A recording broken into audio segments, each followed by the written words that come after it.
Podcast is intended for mature audiences. The views and opinions expressed are those of the panelists and do not reflect in any way those of the podcast partners, sponsors, or affiliates. Enjoy. Hi, this is Michael Buffer, and you're listening to the Voice of the People. Let's get ready for Boxing Voice. Every day I'm hustling, hustling, hustling, hustling, hustling, hustling, hustling, hustling, hustling, hustling, hustling. Every day I'm hustling. Every day I'm hustling. Every day I'm hustling. Spirit, can't nobody fuck with me, man. You know, I can't be fucked with, you know.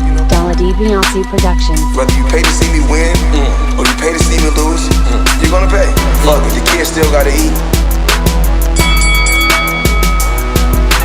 I don't have to watch, you know, any footage of a fighter. I mean, because I'm Floyd Mayweather, everybody gotta watch me. I knew eventually I was gonna have to fight Oscar. I feel like he was straight up and down, no special effects. BoxingVoice.com. How can Canelo have the biggest deal? Your deal is for 300 million, and I made 350 million just in one fight. And you're fighting on an app. BoxingVoice.com. I'm a king, okay? I eat a feast. Every time I eat a feast. And when I get up from the table, I don't give a fuck who get the leftovers. At the end of the day, follow my green print. WBO Productions. BoxingVoice.com. Ain't no other sight in the game to see the boxing boys.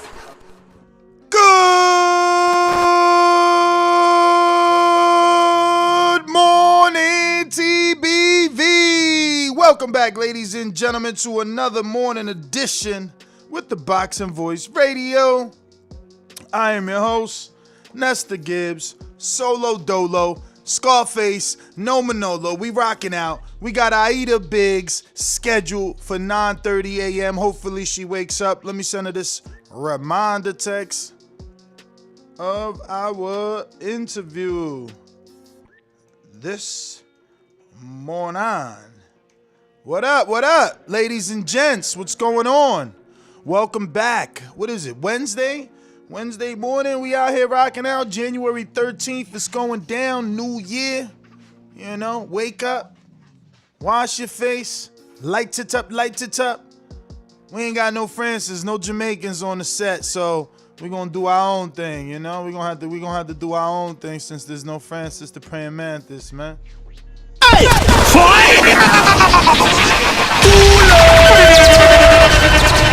Alright! You know they ducking his work, man. His nest never scared, always here, never fears. Here to talk this boxing talk, man. Shakur Stevenson, wow. This is an interesting topic for me because to me, I'm like, yo, I thought they were boys. And really, they are friends. And I think Shakur showed his respect for Jamel Herring by accepting step aside and, you know, allowing this fight to happen. It just so happens to be that the verbiage was like, yo, get it done before December 31st, 2020. You know, that's what Shakur agreed to. You know, and this is a quote from his his manager. As you are aware, Mr. Stevenson agreed to step aside as the mandatory challenger to allow the Herring versus Frampton bout to proceed, provided that bout occur no later than December 31st, 2020. Josh Dublin, Stevenson's attorney and co-manager, stated in a formal correspondence with the WBO on January 4th, a copy of which has been obtained by BoxingScene.com. The resolution provides that Herring versus Frampton bout cannot be postponed or canceled. The resolution also states that the decision is final. The decision is a final decision of the WBO Championship Committee. December 31st, 2020 has come and gone, and Herring versus Frampton bout did not happen. So the fight between Frampton and Herring really didn't take place because of the pandemic. You know, all these fights didn't take place because of the pandemic. And it looks like they're trying to squeeze it in. I don't know if you guys noticed, but this fight also has no talk of Top Rank and ESPN. Even the flyer, official flyer that I'm screen sharing here, it just shows you guys, you know, BT. It doesn't show you anything else other than what is really part of this fight, which is BT Sports. Another thing, there's a travel ban for the month of January. Now, is Herring going to be able to get in?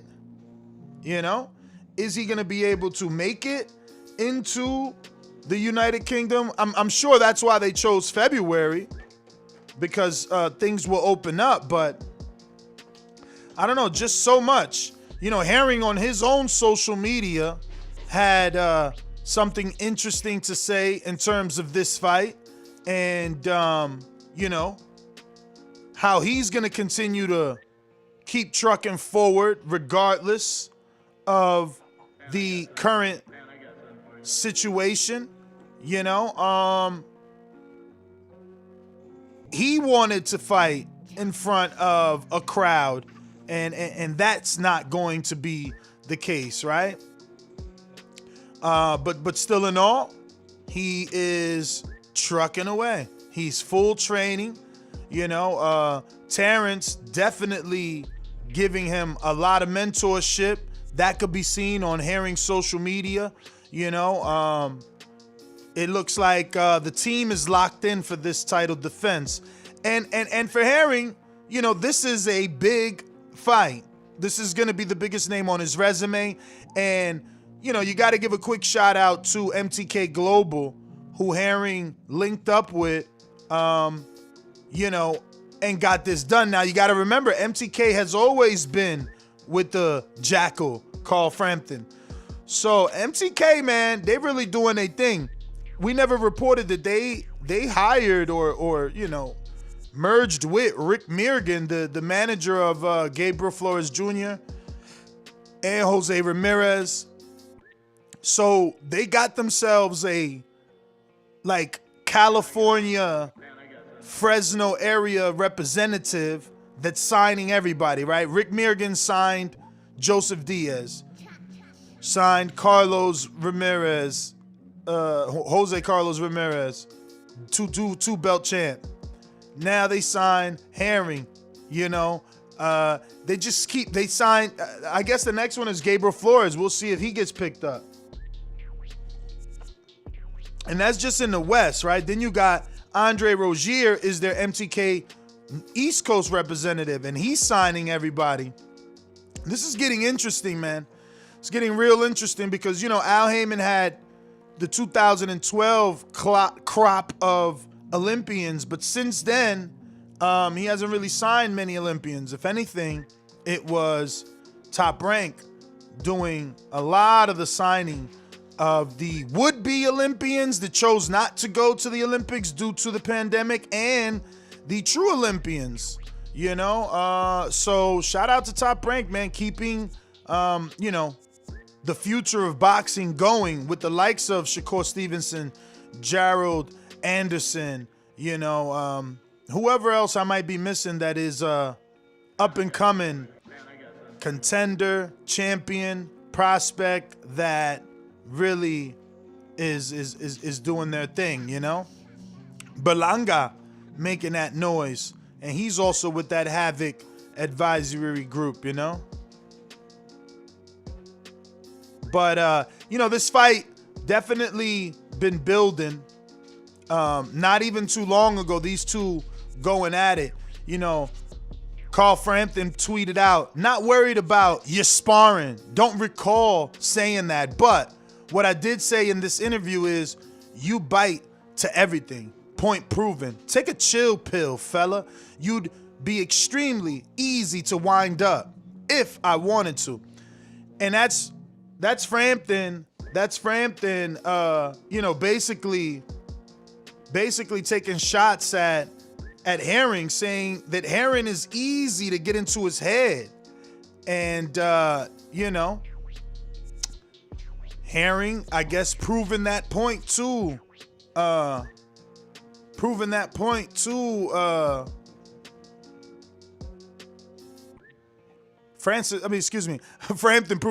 to Herring, that he basically jumps on anything and gets a little bit upset. But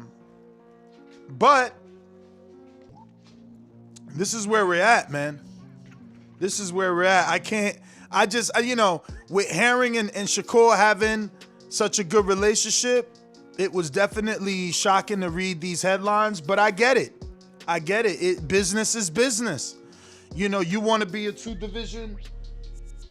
division weight champion.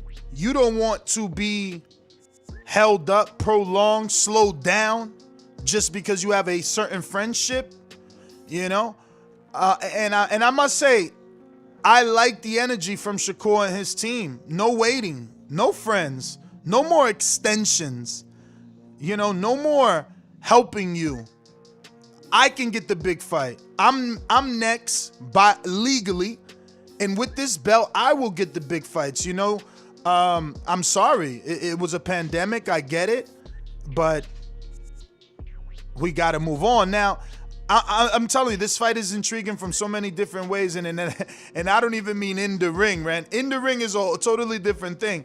I'm just saying, for us Americans, do we even get to watch it? There's no official press release from Top Rank. If we go to Top Rank's official Instagram, they are not even promoting this fight. There's not even a mention of this fight. Look, nothing. This is their official Instagram. Nothing of Herring. Nothing of Frampton. Last fight announcement, obviously, Burchell and Valdez. What's going on here? But I bet you we go to BT, they're totally promoting this. Huh? Look at that. Jackal, Frampton, Jackal, all over. So I'm a little bit lost. Like, was this a fast one they pulled on Shakur? Like, yo, we know the contract expired. We know Shakur can stop this fight. I'm gonna clean my hands as Bob Arum and Top Rank. I'm not putting this fight on TV. You guys do. I don't even understand. Like, I'm just reaching here, and believe me, I don't want to be, but this has to be weird to you. Herring is a top-ranked fighter. Herring is trained by Terrence Bud Crawford's trainer, Brian Bomac McIntyre. So I don't know. I don't know what's going on here. But it's going to be interesting to see how it plays out.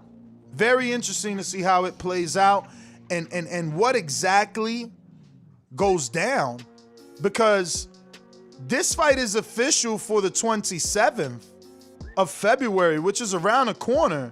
It just got announced officially, unofficially yesterday, right? Because it's like, how official is a fight if Top Rank isn't promoting it? But Jamel Herring will be defending his WBO super featherweight world title against Carl Frampton on February 27th in London.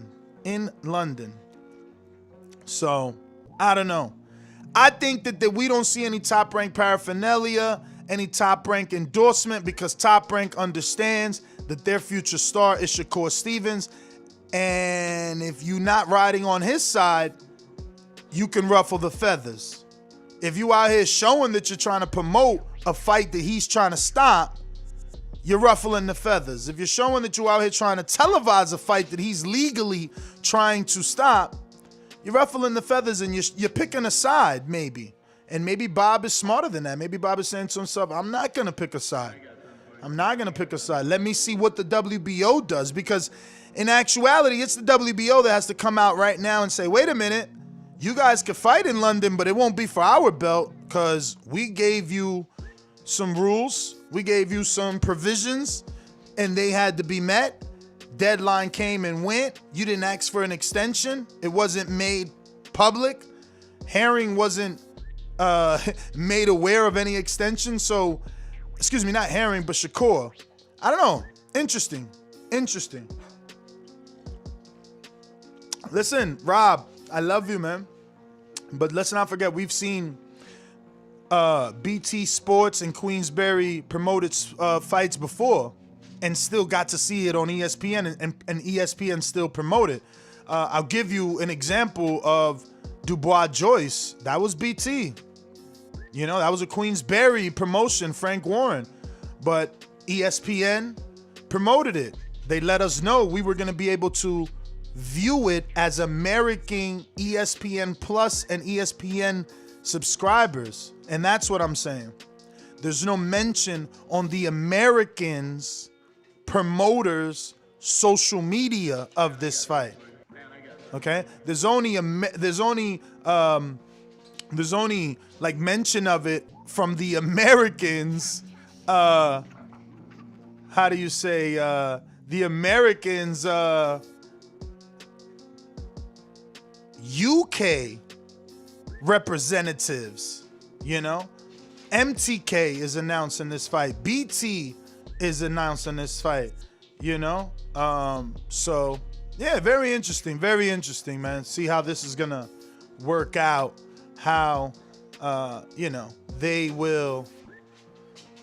how this will play out. I just want to see how would it play out. Who wins here? How good are the lawyers of Shakur Stevenson, you know? Does this fight actually get stopped? Or does it go forward? Does the WBO come out and say, oh, we're going to let Frampton Herring happen, and the winner must face Shakur within 90 days? But if you're Shakur, that's not what you want, because that's what they already gave you. That's what they already gave you, and they didn't stick to it. I don't know. Interesting again, because if you're Bob Arum, are you upset? Right? Are you upset at the WBO? This is a sanctioning body that you obviously do business with in multiple divisions. So the question is, are you upset that they didn't stick to the ruling and not allow this fight to continue since it passed the deadline of December 31st, 2020? Are you upset or are you happy? Because, I mean, ultimately, all three of these guys are with you. Oh, shit.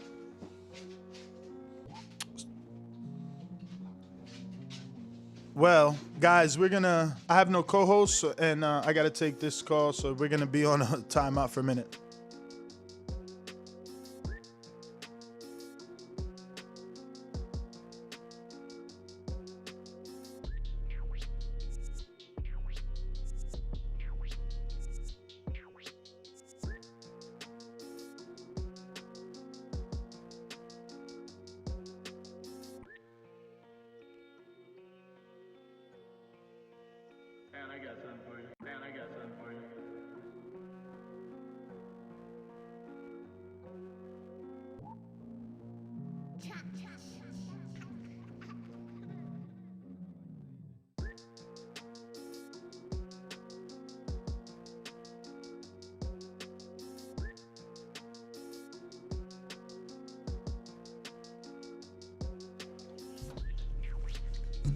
All right, guys, I'm back. It's going to be a little bit of this as we got to get Aida Biggs on the line, and then, you know, then everything will be a little smoother. But since I got no co-host, I got to be doing the back end stuff. But yeah, we're back, and it's Frampton and the Jack. No, Frampton is the Jackal. You know, and Herring out to kill the Jackal. It's funny though that Frampton and Herring going back and forth on social media about Frampton worrying or not worrying that Herring is sparring Terrence Bud Crawford. I know our Bud fans are gonna be interested in that because, you know, a lot of people seem to think like if you're training with iron, it's gonna sharpen that iron, right? So, yeah. So we got about 6 minutes for Aida Biggs. And also trying to get me a fill-in host here, man, with Troy King, man. Have him come on, you know, talk a little bit with us. But he hasn't jumped in here just yet. Because I definitely need a little assistance, you know. But if you haven't already dropped your question for Aida Biggs, please do so. Patreon.com and memberships. And if you're a member, don't let her leave without reminding me to check the members page to make sure your question does get asked, as we have 2 different places now to post a question. Let me just double check if anybody even put something in there for her on members. Let me see. Did I not post this? Oh, yes, it is. Here we go. Also, we're going to be having, who do we got? Savannah Marshall, 168-pound female fighter tomorrow. She will be on tomorrow, and we'll talk some boxing with Savannah Marshall tomorrow at 9:30 a.m. Looks like Troy King, Killer Entertainment, joined us, man. Thank you for the save. What's up? It's good, baby. It's good. You know what it is. It's good. Let me get my earphones on. You up early over there, too. Man, I'll be having to watch the stock market. Yeah. So, I'm talking here, this Jamel Herring, Shakur Stevenson blockage. Shakur's talking about blocking this Jamel Herring fight from happening because he had some sort of injunction, some sort of contract with the WBO that stated that Herring-Frampton had to happen before December 31st, 2020. And if not, you know, it would be Jamel's opportunity to get a shot at that belt. And I'm just like, okay, these guys are friends, but the young boy is more like, yo, we friends, but business is business. And I showed you my friendship by accepting step aside. So he accepted step aside last year to let Frampton get this big fight. Because, you know, truth be told, this would be the biggest fight on Frampton's resume. I mean, on Herring's resume. So, you know, I'm looking at it now. I wasn't there for any of that, but I'm looking at it like Shakur's like, yo, you my brother. I train with you from time to time. We sparred. Go ahead, get your big fight in.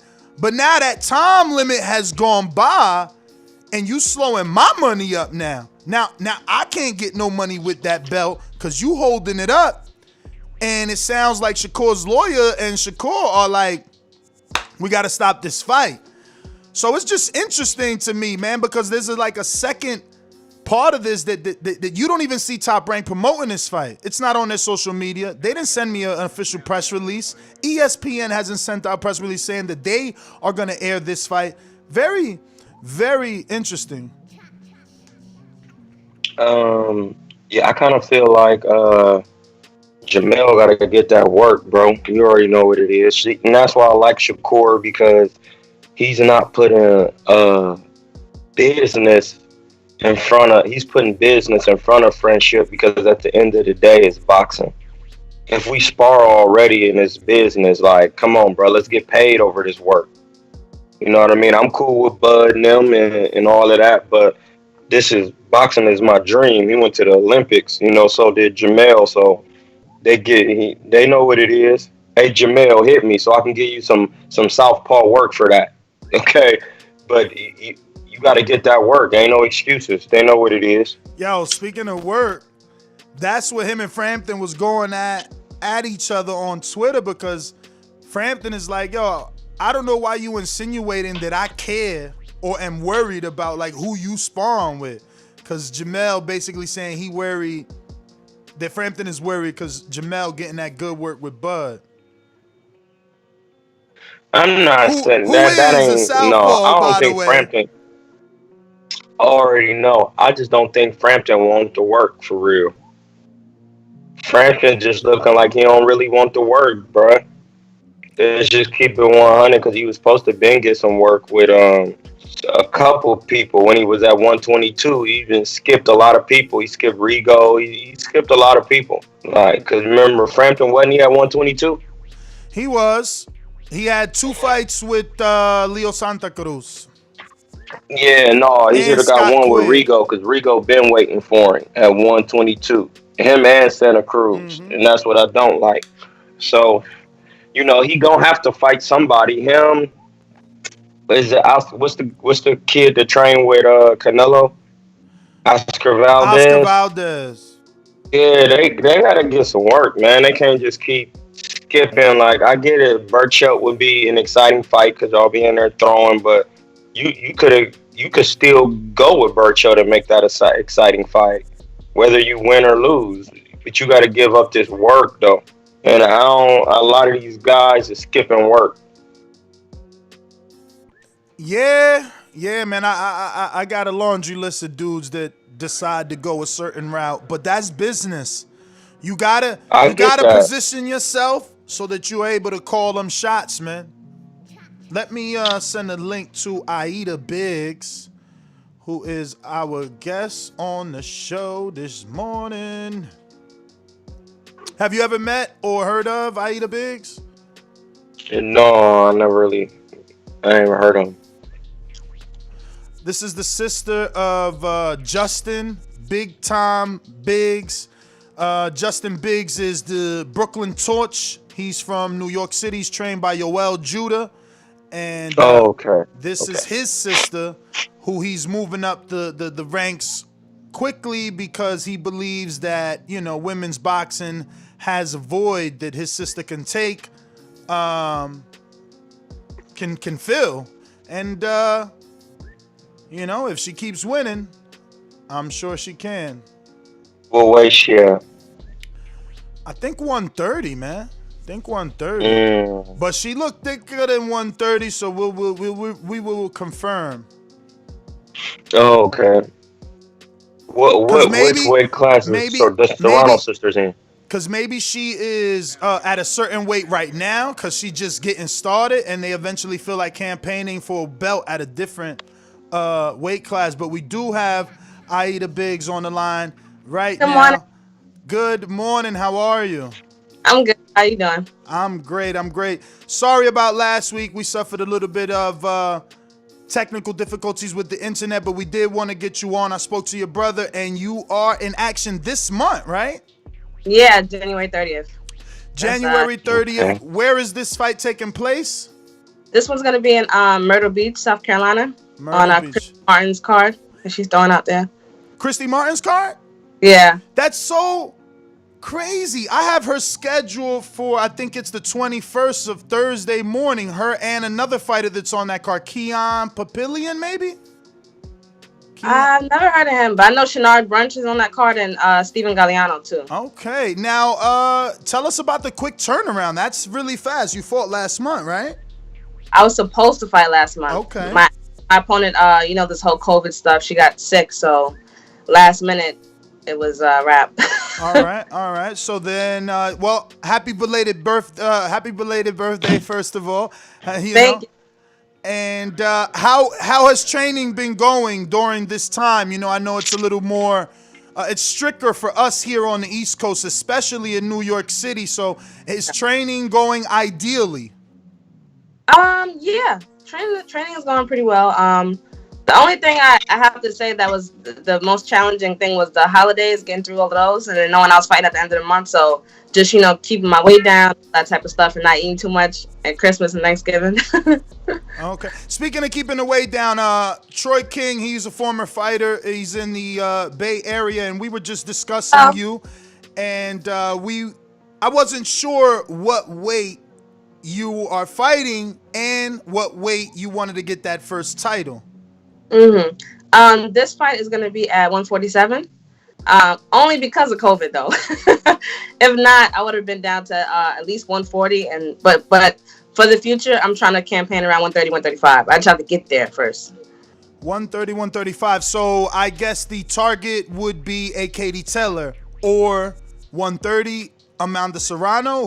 Who's the bigger name in your opinion, or the bigger target for your legacy?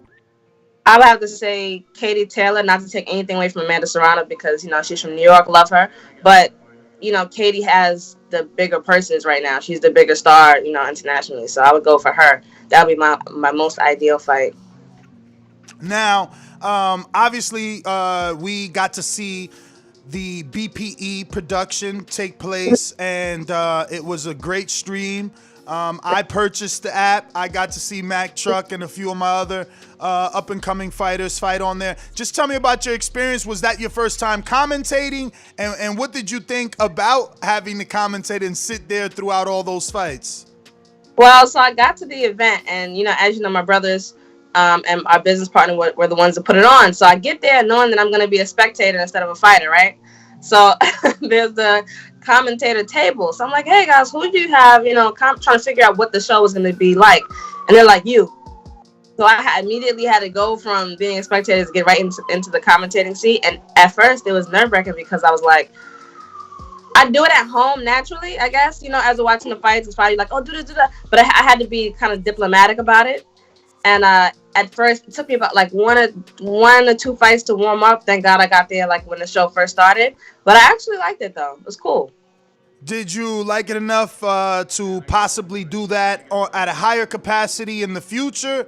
Because we seen Austin Trout and, Daniel Jacobs. Most of the male fighters are now commentating for whatever respected network they work for. So is that a goal of yours, or is that, if it comes, it comes? Most definitely a goal. I think I feel like, when I'm finished with boxing, or even like, in the midst of it, or my off time and commentating comes around, I would love to, because it's right along with my passion anyways. And we don't have many female commentators. We should have more. And, it would be even better. Like, how like the men, they have actual fighters that, fought, go in there and speak about it. We should have the same for the women. In the men's sport too. I think we need more women commentators in the men's sport. It just gives a different feel. We don't have no women commentators in the men's sport. True. And how old are you? I just turned 27. Just turned 27. How tall are you? I'm 5'5". 5'5". Okay. During this quarantine, even though you said the diet has been going a certain way, how has the training been? Do you think you find more time to work on your deficiencies or capitalize on the things you already know how to do? I got a chance to do both, but definitely capitalize on the things that I didn't necessarily know how to do. Like, I'm more of a boxer, and I got to learn how to come forward more, especially since the gym hadn't been so crowded because of, everything that was going on. So I got a chance to do that. I got a chance to work alongside my brothers and Judah some more, and just really, figure out a perfect style for myself and different styles just in case that one didn't, happen or wasn't going through. Or how many amateurs did you have? I only had 5 amateur fights. I didn't have much experience. The last show, I wasn't speaking. I don't think you were here the last show. No, he wasn't. No, I wasn't.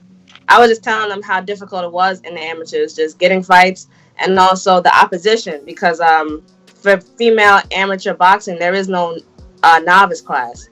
So your first fight, you're fighting somebody, ringside champion, Golden Glove champion. I fought like 3 Golden Glove champions in my little bit of fights. So it was a very tough road, going through it. And I was saying how discouraging it could be to young female fighters. I know a lot of females, like, who are my friends, so I would see them at this fight, and they're like, girl, I'm not doing that no more. Because they felt discouraged because they're fighting women that were too difficult at that time for them. Okay. Raquel Miller is my sister, like my younger sister. I don't know if you know Raquel Miller, but that's like my people's. So I'm used to that. It's cool, huh? Say it again. I said I don't know her personally, but I know of her. Oh, okay. Yeah. Okay, yeah. That's my people's because I've been out in the Bay for like 10 years, so I'm very familiar with like boxing through myself and her because I used to fight a lot in Mexico, and I would have to stay at Raquel's house, her and Steve Nelson. So them is my people's. So I'm very familiar and I get it. So I just wanted to just pick your brain about boxing, and you got to get your weight down because you like my size right now, and I would touch on you. You know what I'm saying? And you got to get you down. What'd you say? I said I'll touch on you back now. It's all good. It's all good. I'm here for the experience. I got one more question. Even though I do like the Katie Taylor fight, and no knock against Katie Taylor, I do understand she's the bigger draw with the fan base and all of that. But I'd rather see you get some work with the Serrano, because that's just good work. It'd just be good work, and I know y'all both New Yorkers, and I wouldn't like to fight nobody. I'm originally from Akron, Ohio, but even out in the Bay, I wouldn't want to fight nobody from the Bay. You know what I mean? So I get that, but man, Katie Taylor, I ain't even seen you work, but Katie Taylor, I hate to say it, I'm sorry, y'all, but I can't lie. Katie Taylor just don't seem like that'd be good enough work. You know what I'm saying? Yeah. I'm not trying to disrespect no fighter on here, but as a peer of Katie, like, you know, athletic style and somebody else who could box. You know, it's easy when you're a boxer, but then when you're an athletic boxer and you're from a different creed, it makes the other boxers don't look like boxers because they don't have the athletic footwork, and they don't. You have to have a lot of skills on top of skills to be somebody that's athletic. You know what I mean, and know how to move. But that's why I said I'd rather see Serrano. But good luck to you. Keep working. And when next time I'm in New York, what gym you be at? I'm training out of Gym X right now. In Bed-Stuy. Okay. Yeah. Oh, okay. About the weight thing, definitely gonna move down to about 130, 135. But I know I'm not very tall. I don't want to say stocky because that sounds very unattractive, but I am. Like, No, I get it. 180. And the biggest I've ever been was like 190 something pounds. So I'm not very tall, so I am going to get down to the smaller weights, but the power is going to come down with me. You know what I mean? So it's never been an issue. That's why this fighting 147, it's not that big of a deal because I'm naturally just a bigger person anyways, you know? And then about the Amanda Serrano, Katie Taylor fight, yeah, Katie Taylor is definitely for the money, and I think that her style would actually challenge me because she's a boxer, you know, like me, and I was telling you, me having to come forward, and that's something that I've been working on.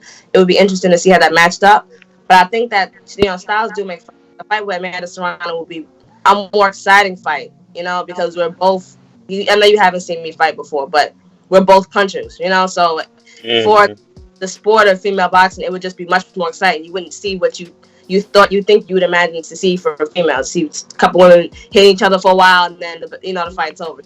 This one might get a little dangerous. So I think that would be the bigger, you know, the fan favorite. Ms. Biggs, so you got 2 fights scheduled, January 30th, and you already have a March 6th scheduled. Yeah. Oh, so you knew about that? Mm-hmm. Okay. That's and the BPE network with throwing another card in Atlanta, so I'm already on that one. So what Justin is throwing? So his birthday's all. Yeah, do you hear me? I heard you. Yeah, say it again. Sorry. I'm saying so Justin's birthday bash is also going to be a fight? No, his birthday bash is going to be this coming weekend in Atlanta. He has to go down there and get everything, you know, paperwork. Man, so you guys just got Atlanta on smash, huh? Yeah. Not see. me this time. Home training, but yeah. I see, because now the first show was in Atlanta. Now you're doing a party in Atlanta. Now you're back in Atlanta with another fight. All right, that's good. That's good. Yeah. So do you know your opponent for the next one? I matched already for this one. For the March? Oh, no, I'm not matched for March yet. No. I don't know who that one is going to be yet. And as far as your opponent, what is it? Camille Casson? What do you know of her? I don't know. I know she's white. And that's pretty much about it. I know she has a couple losses on her record. And that's it. I just know it's a good fight, you know, for a pro debut. Well, I'm going to have to put some pressure on you because Unfortunately, Miss Casson has just fought the female Mike Tyson. I don't know if you heard of her. Yeah, I know her. How do you pronounce her last name? I don't want to butcher it, but she's a little beast. And she Yeah, stopped yeah. that girl in one round. She stopped her in one round. So now there's pressure on you, especially you saying you're a puncher. Mm-hmm. 5 of, I think it's 5 of. Yeah, it's something like that. 5. Yeah, I think it's Faye 5. Yeah, that's how you pronounce it. I actually commentated on a fight in Atlanta. Yes. So I got to see her work. I really like her style. I love it. It's not pressure on me. It's 2 different fights. It's 2 different fighters. You know. Mm-hmm. I'm just worried about Aida right now. For sure. I just trying to add some fun there. No, but also it gives the fight fans a little more interest because we definitely spoke highly of Fiverr and her boxing skills, man. She looks the good, so it would be good to see now how well you do to have some sort of a comparison. Now, that same opponent will be facing you, but she's at least 130. That's so is that a future fight that you're looking at as well? Do you think that she would still be buzzing when you get back down to 130? Yeah, I think so. I think she's an amazing fighter. I like her style. I like, how well she's emulating Mike Tyson. Yeah, I would definitely look forward to that, but, as long as it makes sense for the both of us and as women's boxing keeps growing and the purses keep growing, I love that for me and her. I know I never got a chance to meet her in person, but I did commentate on her last fight, and I liked what I saw. And did you think she deserved the win? Because she did get a draw in that fight. How did you see that fight? I think that she deserved the win.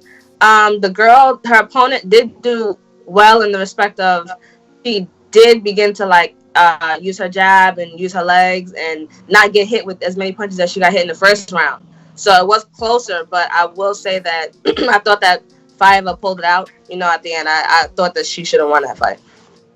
And watching that fight, did you sit there like, man, I'd have beat both of them? I mean, as an athlete, I think you look at them and you're like, okay, I would do this differently. I would do that differently. I wouldn't get hit with that. So, yeah, some of those things would do my head like, okay, well, that's not going to happen to me. Well, I like this still, I think that's what makes it fun. As you see someone else fighting and you're looking at like, what would I do if I was in the situation? If I was in the ring right now, how would I maneuver around these punches? What would I, what would I capitalize on? So it's always fun to think like that. Francis, you want to jump in before I get to the people's questions? Yeah, I just wanted to know, how was your preparation coming up for this fight? I'm not sure if that was asked before. If it was, my apologies for being late. Sorry for that. But how was your preparation for this fight coming up? My preparation is still we're just in the gym working. I don't have that much more weight to lose, so that's a very big plus on my side. Awesome. This weight, so it's going well. My brother's in the gym with me. My coach is there. Both of my coaches are there, and it's going good. They're pushing you to the limit. Oh, go ahead. Sorry, Ness. You had to follow up. I was gonna follow up and just I wanted to confirm: is Joel also your trainer, or is one of your brothers your head trainer? Who's your head trainer? No, Joel Judah's my head trainer, and then Benny Roman from Cops and Kids is my second. Okay. And Justin Chris, they help me. They give me advice, but I don't gotta pay them. So, tell us a little bit about your head trainer. We've seen him with his son Zab, but being there, he kind of experienced it with Zab. But now that he has experienced it and he has you now, what have you? Has any changes you've seen in his coaching style, the way that he lets you get the information? Joel is an amazing trainer. He's been there with me every single day. I'm hitting the bag, he's pulling up a chair, watching me, the pads, everything like that. I've known Joel Judah since I was a baby, though. Him and my father were like best friends, so I knew Zab, Joel Judah, and a couple other people from gyms were like some of my first memories that I could think of. Those names were like childhood memories. So Joel Judah's known me a long time. He believes in me. He's been teaching me, his style of boxing, which is, slick like Zab, stuff like that, all southpaws. So it kind of it blends very well. I mean, we work well together. Great. My final question would be, is there anything in the gym or during training that he has you doing that you got to get mentally prepared for? You're like, you're like, coach, man, like, you know what he's gonna do. You're like, this one's hard, but he knows you don't like it, so he makes you do it even more and more until you get more comfortable. Is there any particular workout or session or anything like that? I would just have to say, the minute drills in the back. He has me push really, really hard on those, and keep my hand tied, which it's hard because the gloves are heavy and stuff like that. So he knows I don't like that, but he pushes me. And just to be completely honest, every workout with Yoel is hard, like every single one, because also it's like you have a trainer and a hype man all in one time. So it's like, come on, and it's like my father's he was my father's like best friend. You don't want to let him down. It's like a father figure. Like, you don't want to let your dad down. Like, nah, I gotta, I gotta do this. And once you're done and he gives you your accolade, you feel really good about it. So. Beautiful. Okay, before you move on, is it possible you could turn your phone sideways? Give us that landscape view. You got the screen locked? Yep. No, I don't have the screen locked. Hold on. Now I done mess this thing up. Don't worry, we right here with you. If not, you could just put it right back the way it was. That'd be fine. Okay. There it is. Now we cooking. Beautiful. We're gonna go to the questions of the people. Go with Francis this morning. How you doing, brother? How are you? I'm doing good. I'm just getting this work. Awesome. All right, let's see right here. We got some questions from the people that we want to get to. Troy, do you have anything else? Any final thoughts you want to ask Miss Biggs before we get to the questions of the people? No. Yeah, I do have one. How do you plan on going from 147 to 130 or 135? That's my question. Okay. I've done it before in amateurs. I fought at 152, 141, 130. 131. And the lowest I ever got down was like 129. So it's not really that hard for me. It's just more of like a time thing, I don't really have an issue. Like once I get to the weight, I'm fine, and I'll pretty much stay there. I don't really have an issue like, blowing back up too heavy though, unless it's a long layoff or something like that. Okay, that was all the question. Because the only reason why I asked those type of diet questions, because I know Ness kept saying I don't want to put pressure on you, but boxing, really the only pressure for a fighter is the weight cut. Yeah. That's the real pressure if you gotta cut weight. But I'm vegan, so that's why I'm asking. And I noticed since I've been vegan, even though I'm a little older, I'm actually walking around at welterweight. Because before I fought at 54. So now I'm like, man, if I could have actually got down to 140 or 147, man, I would have been stopping those guys because I'm a puncher. You know what I mean? So it's the same thing. So that I noticed Ness kept saying, man, that I don't mean to press you, but no, it's not that. It's like the weight cut is the press for real. But if you said you make weight easy and it's good, that was the only question I had. Yeah, no, that was what I was explaining earlier. That was the reason why I'm fighting at 147 this time, because I don't want to kill myself to get to the weights before I fight. I plan on the next one after this going down to 140, and then going down from there. But especially my brothers are the ones that recommended, like, Aida, don't kill yourself to get down, because I originally wanted to fight this one at 140 on the dot, but it just wasn't enough time to really do it. So they said the last thing you want to do is fight weight and have your pro debut. So I just listened to them and what they said. Most definitely, and that is very true. That's all. Thank you. Beautiful. One second. Just having a little technical difficulties at the moment. Yeah. So I wanted to know, are you doing a lot of conditioning, or is your conditioning coming straight from sparring, or is it just bag work? Like, how do you get your conditioning in? I know a lot of fighters nowadays, they don't really run that much. Does Yoel have you running a lot, or how does he have you doing your conditioning? Yeah, I run, and I also do strength and conditioning. Thank God, my aunt is actually my strength and conditioning coach, so she lives here with me, and we just go out there 2 or 3 times a week, and we do our strength and conditioning, even if it has to be in the park, because that's the biggest space that we have right now, although it's cold. But we get out there and we get it done, you know. But I do run. I'm not one of those fighters that can just like spar my way into shape or anything like that, or just be in the gym and get it. It's not gonna happen for me. But a lot of sprints though. I do like sprints over the long runs, even though I still do the long runs as well. But the sprints are really what helps me get in shape. I love it. How many miles? How many miles you put in? Like how many weekly? Since you like running weekly, how many miles you put in? I run 4 times a week, 3 miles, so 12. 12. Oh, that's a lot. That's a lot. Cause I never ran. I ran hills, but like you said, I like to spar myself in shape because I could never. I treated every day like a training camp, so I never could say I was really out of shape. Like every day was a training camp because it was a lifestyle for me. I just always wanted to box or be some type of professional athlete. So Right. I'm just saying, for me, I used to.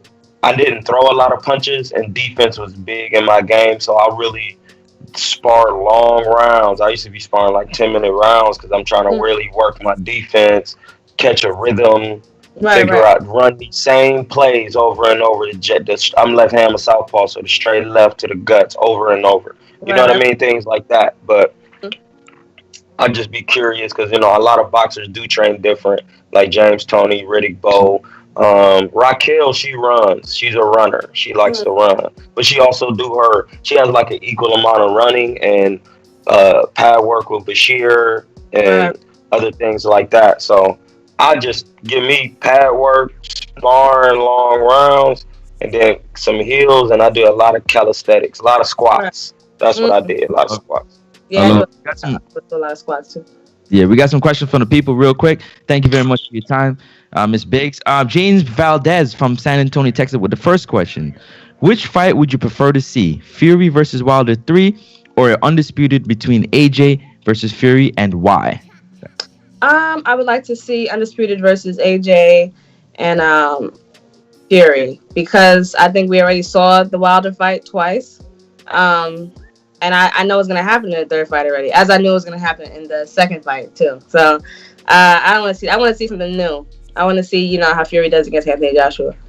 Okay. The next question is coming from Victor Banuelos. Pardon me if I say your last name incorrectly. I like asking female fighters this question. Can you see yourself being able to date a man who doesn't know how to fight? I can date a man who does not know how to box, but I cannot date a man that does not know how to fight, if that makes sense. You don't have to. You don't have to be like a world champion or anything like that to be with me or date me. But I need to know that you can, like, I don't want to be the one that's defending us, if that makes sense. Like, I need you to do it. Raquel used to be the same way. It's unattractive, especially since when you learn how to fight as a female, you're like, nah. And then I have brothers too that know how to fight. No. All right, next question is coming from Rue from the 504. It says, how do you feel about women going 3-minute rounds? I think that if you get the 3-minute rounds from women, you'd probably get more knockouts. Probably, because, I mean, if you're a puncher, you can punch in 2 minutes or 3 minutes, doesn't matter. But for me, that's not really a big deal to me. I fight 2 minutes. I fought 3 minutes before. 2 minutes is just, it's like, it's not full time, I'm still, as long as I still get the same pay, I'm good. So you can give me a 2-minute fight. I love it. The next question is coming from Sway from New York. It says, thanks for coming on the show. Who are your favorite fighters to watch past or present? Number one favorite fighter is my brother, Justin. I love to watch him fight, and, he's just the best to me. Then I would have to say Terrence Crawford, Zab Judah, Floyd Mayweather. Yeah, that's pretty much my top fighters. Right there. All right. Next question is coming from King Amin of Essex. Peace, champ. Are you involved in Zab Judah helping to train Paparazzi Poe for his fight against King Erner? I'm not involved in that. But Zab and I were, like I said, we're very close. We call each other cousins, big bro, big sis, little sis. I'm I'm involved in everything he does inadvertently, I guess you have to say, but not directly to that fight. No. Awesome. Next question is coming from JMac504. It says, good morning, good afternoon, happy New Year's. Miss Biggs, last time you interviewed on TBV, you showed your high boxing IQ and knowledge and levels in your Bud breakdowns. The fact that you are such a knowledgeable Bud fan makes it even more interesting. Real men know when it's time to get rid of their wants and secure their needs. So I ask you for your boxing IQ. In a marriage, can you be Mrs. J-Mac? Just some TBV humor, and they were calling you that after your Bud breakdown. Nothing but respect and success for you and your boxing life goals and accomplishments going forward. I appreciate that. Thank you so much. That was a good laugh. That was a very good one. Shout out to J-Mac. Still on the market, so you never know. There you go. The last one we got is from Coach Myers, and I'm gonna see if I can get a refresh. In 2013, you was hit by a car and fractured your hip and had knee surgery. How was the recovery getting back into boxing after the accident? That's the first question. And did you ever think your boxing career was over? It took me a long time. At the time, I hadn't really been focused on getting back healthy because of boxing. I just wanted to be able to, do things on my own because my brother had to help me out a lot. Getting in bed, getting out of bed, like all that type of stuff. I couldn't walk on my own for a while. I was worried about just, healing, period. And then it took me about 2 years to even start, getting back into the gym again. And when I did get back into the gym, because I got hit on my left side, and whenever I started throwing my left hand again, my hip would feel funny. And then, for a while until I just kept doing it and my body started getting used to, what I used to be able to do. So I don't have any issues with that anymore, thank God. So about how long would you say was the process? That whole process from getting out of the hospital to throwing the first punch and feeling a little bit normal. I got hit in 2013, in March 2013. So that whole year, I had physical therapy for the whole year. Then by January of 2014, I had knee surgery because of the accident. And then I didn't start. What type of knee was it? Was it any specific knee injury? Was it like a ligament tear? Was it like a broke? Like what was it? If you don't mind, if you don't have to, if you don't want to, though. No, it's cool. I had a contusion to my knee, so I had to get arthroscopic surgery. Okay. So thank God it wasn't terrible, but it was bothering me. So I got the surgery on my knee in January. I had to do physical therapy for that again, and then right after that, I moved to Florida. My dad was sick with cancer, so we weren't boxing then either. I didn't start boxing again until 2015 when I moved back to New York. Okay, love it. And then just getting back into it, just laying there. Did you ever feel like your career was over? Yeah, I was crying about it on the floor when I got hit by the car because I was at the gym when it happened. So I was actually crossing the street just to go to the corner store to get some gum. And when I was on the floor, I was crying because two of my older brothers were there. And I was like, am I ever going to be able to fight again? Like, it's probably over. So that was the number one thing I was crying about initially in all of my shock and panic and everything. I was worried. I was like, I don't think I'm going to be able to do this again. Okay. I'm loving. That's all the questions we got from the people. Troy, I don't know if you had anything to follow up, from the last questions that was asked. Oh no, I have nothing. Beautiful. We're definitely looking forward to your fight. Capitan stepped away for a second, so I'm just gonna talk to you for a little bit. Definitely looking forward to your fight coming up. Given that you get an opportunity to ring announce, does that give you a different insight into now when you get in there to fight? Like, do you get a different eye? Because now you're breaking down the fights as it's going, right? Mm-hmm. And being in there and doing it, like, give us that understanding. I think that the biggest understanding that I got from being able to commentate and versus fighting is that it's really weird, but it's like, when you're the one fighting, it seems like that is the most important thing in the world right now. You know what I mean? Like, there's nothing bigger going on. But when you're a spectator, when you're commentating, it's like, it's very matter of fact. These people are about to fight. You know, this is they're gonna be in there for such and such a time. Like I feel like it just took a lot of pressure off of the actual fight. Like you know, it's still just a part of life. That's something that I learned. If that makes sense. Like it's just life. It's gonna happen. It's gonna go by. Like the anticipation of it all is still exciting, but you're gonna be in there and then you're gonna be out of the ring. You know, that's something that I learned. It's very like this bout, that bout. You know, it was the change of it, the switch of the time, and everything was interesting to see as a spectator watching the fights live and commentating on it. Right. Okay. Do you watch a lot of film? Yeah. Okay, like who do you be watching if they ain't giving your secrets away? I'm not gonna. I watch my brother a lot. I watch him in person in the gym. A lot of Zab. You know, I learned how to throw my uppercuts. Because Zab had that really good left uppercut. Lucian Boots. And just every fighter that I watch, period. Canelo Alvarez. Every fighter that I watch, I just see what I can emulate. But I do try to watch the Purnells and people who were around my stature because my brother is tall. He's 6 foot, so I can't really fight like a 6 foot fighter. You know, in every aspect. I try to watch people who have shorter stature so that I can see, how they get away from this. Javante is a good one too.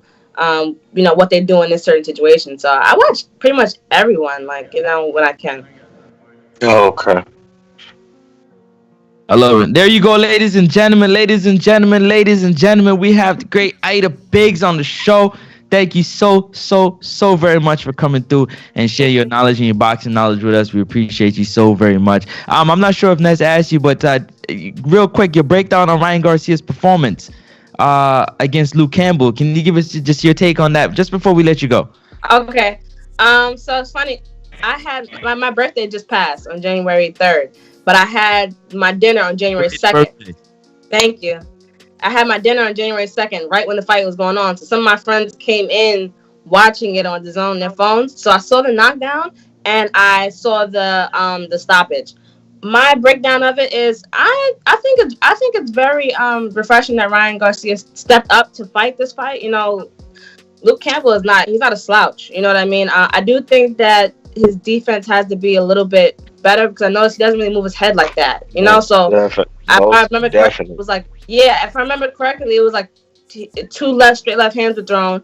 He didn't really defend those, and then the overhand left came, and it was kind of like he pulled straight out. It was a lot of things that he did wrong in there. So I think that when he watches the tape, he'll be like, okay, I can't do that. But I think that he just has to be a little bit more slick and more, use his head movement some more on his legs because he's a very offensive fighter, but once you get to the higher levels, everybody's just not going to just kill over like that for you. So I think that overall was a good performance. I'm glad that he got the stoppage in the end, but the head movement defense definitely needs to pick up more on that, and I would say more body punching because as I was watching the fight with my friend who came in, I'm like, he needs to go to the body, and as soon as he did that, that's what happened. He won, yes. Yeah.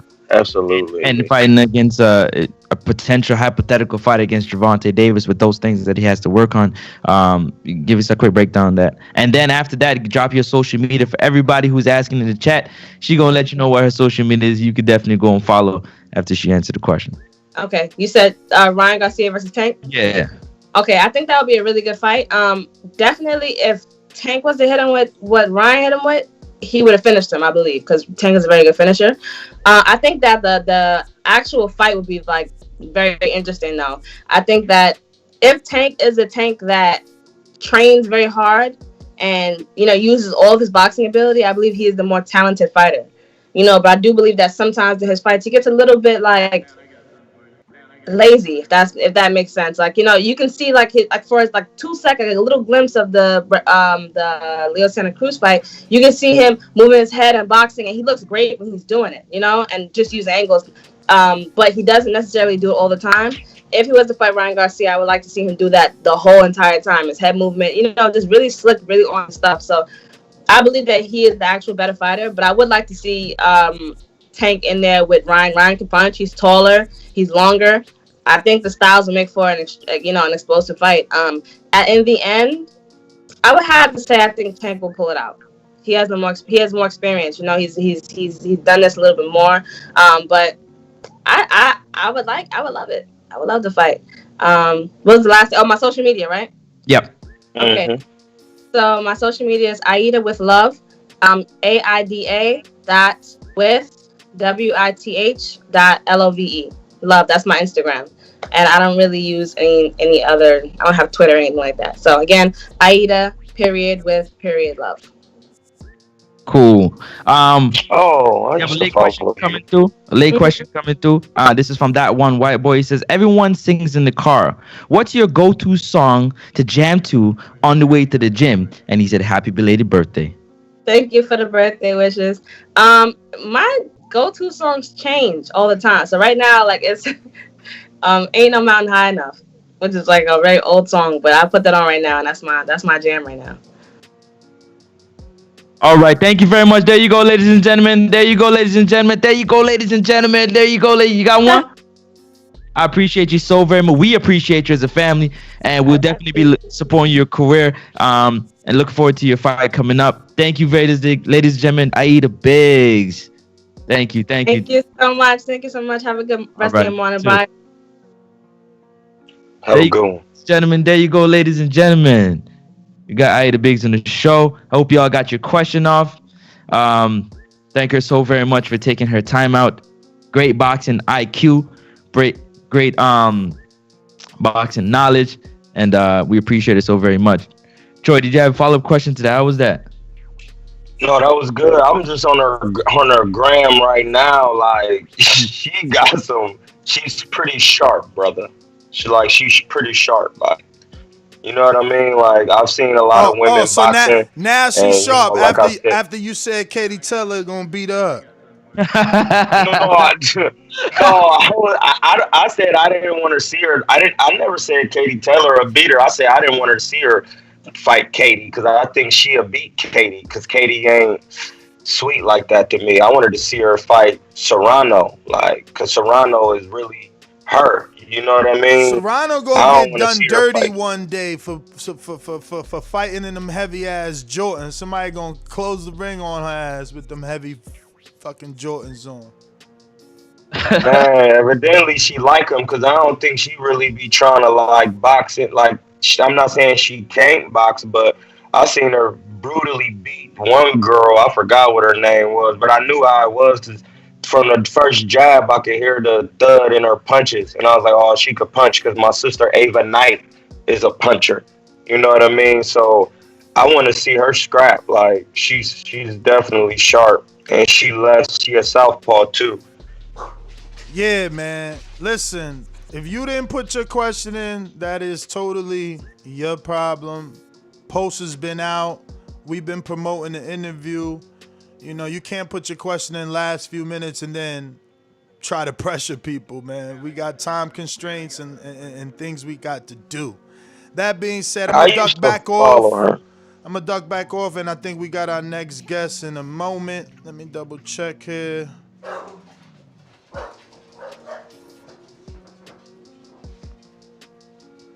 And she got on them AA boxings. Them what? Yeah, Frank White. She pretty sweet with her boxing. Like I would get some work with her because I could tell. Like I'm just watching her jump rope. And I already knew just when Ness was like she kind of thick, and I already kind of pictured her in my mind. And now that I'm seeing her, I used to follow her on Instagram. I don't know, maybe she got a new page or something, but I used to follow her. Yeah, I've been following her. She can box. She couldn't box. So does your opinion change with her against Katie Taylor, or it still stays the same?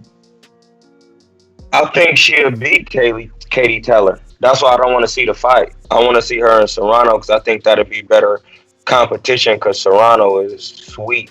Like, just from my eyes, I seen Katie Taylor. Like, if I'm not mistaken, Right. It was a fight not too long ago. I thought Katie Taylor lost. She fought her like a Mexican-style fighter, and a girl was walking through her, hitting her with shots, and she couldn't get a. I think so. She fought. Is that the girl she fought the rematch? That would be Pursoon. Yeah, I thought Katie lost that. I'm not gonna front with you. She couldn't keep her off of her. She wasn't the ring general, and ring generalship involves defense. And that from there right there Raquel was like, I think Katie good. I'm like, man, she got a lot to work on. This ain't the amateurs. Serrano is turning punches over, bro. She digging down to the guts. It's a different ball game. And Ada, she can box already, and as athletic as she is, that would be a hard fight for Katie because once you put a naturally more athletic boxer in there with somebody who's also boxing but they're not as athletic, they don't have that quick twitch how they talk about on ESPN and all that. Basically, she black, bruh. So when she get in there, it's gonna look way different because she gonna be moving at a different speed. So that's what I'm saying. I'd rather see her fight Serrano when she get a little bit more big ring experience. Maybe like about 8 fights, 10 fights. I will watch it. I love it. I love it. Great breakdown. While Ness is trying to locate our next guest, if you haven't, you better do it now. Go ahead and smash that thumbs up button and the subscribe button. It does help with the visibility and the growth of the show, and it doesn't cost you anything. You already know Border Wars 10 is around the corner. March 13th, sunny Florida. Throw up them X's. We appreciate you so very much. Shout out to all our sponsors, you know what I'm saying? Shout out to El Camino, you know what I'm sponsoring the event. Everybody else who's going to make Border Wars 10 a success. We appreciate you. We appreciate you. We appreciate you. Tell a friend to tell a friend, you know what I'm saying? What we doing over here, we talking boxing. This is the boxing voice. You dig? We appreciate you so very much. Hey, I wanted to talk to you real quick. I want to ask you your take on Amanda Serrano. Do you think anybody can beat Amanda Serrano in your personal opinion, not being biased in female boxing right now? Only person that can beat somebody like Amanda Serrano. Sister Serrano is probably herself, because that's when you boxing, bro. The really only person you actually beat is yourself. That's why you lose.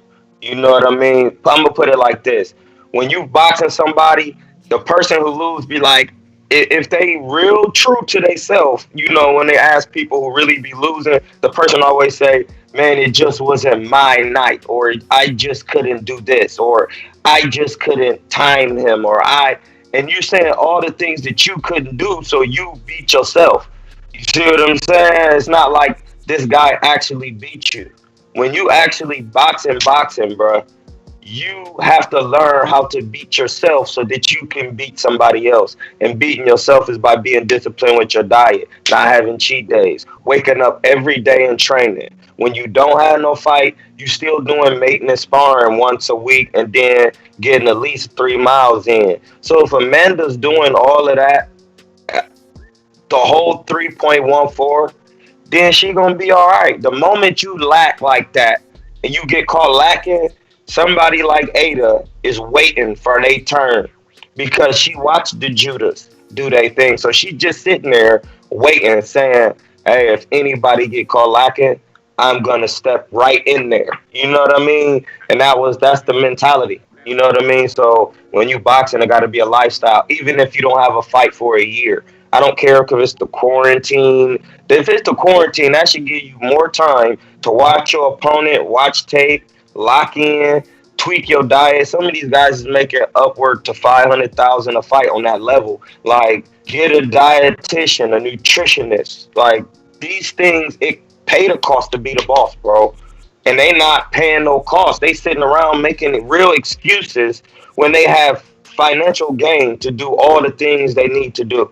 If you don't, you should never not make weight. And I know that's a double negative, but you should never, there should be no excuse for you not to make weight, bro. My bad. I'm going on one. Because I just get, at this point, bro, I'm not going to lie. I'm just tired of hearing excuses. Especially these dudes that be making dumb guap, bro. They make guap to box. Once you make $1 million, hey, I need a dietitian. Or how about you send one of your little homies in the trap to school to be a dietitian and say, hey, bro, I'm going to keep you around me if you want to hang around, but you got to do this. Somebody going to choose to take that seat. You know what I mean? I'm talking like real life. Like, these dudes really make excuses, and on this level, ain't no excuses. Either you going to jump into 3.14 and be on the full circle of boxing, or you're not going to do it. And that goes for Amanda, Aida, everybody. Like when you box, you just stay working. That's a lifestyle. That way, ain't no I gotta get my weight down, and no. If they call me for a fight today, I'm ready today. If they have same day weigh-ins, I can make weight today and not be drained. Okay.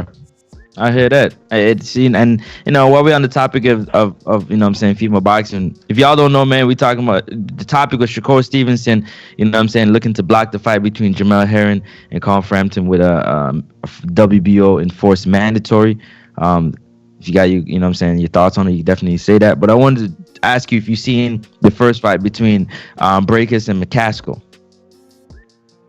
No, I did not. Perfect. Yeah, man, you already know what it is, man. We appreciate you so very much. We're just waiting. He's looking for our next guest. What's going on? And we're here. I got a question for you, Frank White. So look, I know this is kind of off the subject, but it's still boxing related. Errol, Terrence, and Pacquiao. Who Pacquiao about to fight? If to be unbiased, which everybody's gonna say I'm not being unbiased because I'm an Errol Spence fan. I'd say Errol because he'd make a bigger payday than he would against Bud. No. I'm with that. If he gonna fight somebody, I feel like you fight a champion. Yeah. Well. Okay. Now. Bud's a champion, so I don't want to put no small. He's a champion as well as Errol is, but right now it would seem that Errol's doing bigger numbers. But go ahead, Troy. No, I'm saying I want him to fight either Pacquiao or Bud. You know what I mean? That's it. But just say Pacquiao is already fighting McGregor or fighting anybody else. Then who does Errol fight? Should he fight Bud because they both don't have no fight? Who should he fight then? Well, the talks on the they will make that fight. Well, the talks on the street is that if Manny Pacquiao goes and fights McGregor, that he could be in line to being stripped of his WBA super title, which I'm assuming at that point, Ugas being the WBA regular title would be elevated to the super title, and that would make it a beautiful fight for Errol Spence to grab that title or a Terrence Crawford if they can make that fight happen. And I said that a couple shows ago on here when I was with y'all. I'm like, if Pacquiao need to give up that WBA and just go ahead and let Ugas and Bud fight for it. So then Bud, I had 2 belts. Cousin Earl, I had 2 belts. And then we can just have a huge fight. Because Pacquiao he don't need no belt. He just a money grab at this point. He'll still spank your boots, but he a money grab for real. You feel me? I love it. Yo, we're about to get out to these callers, man. Want to hear what the people got to say on this topic. You know what that time of the day it is. Drop that thing on them, Ness.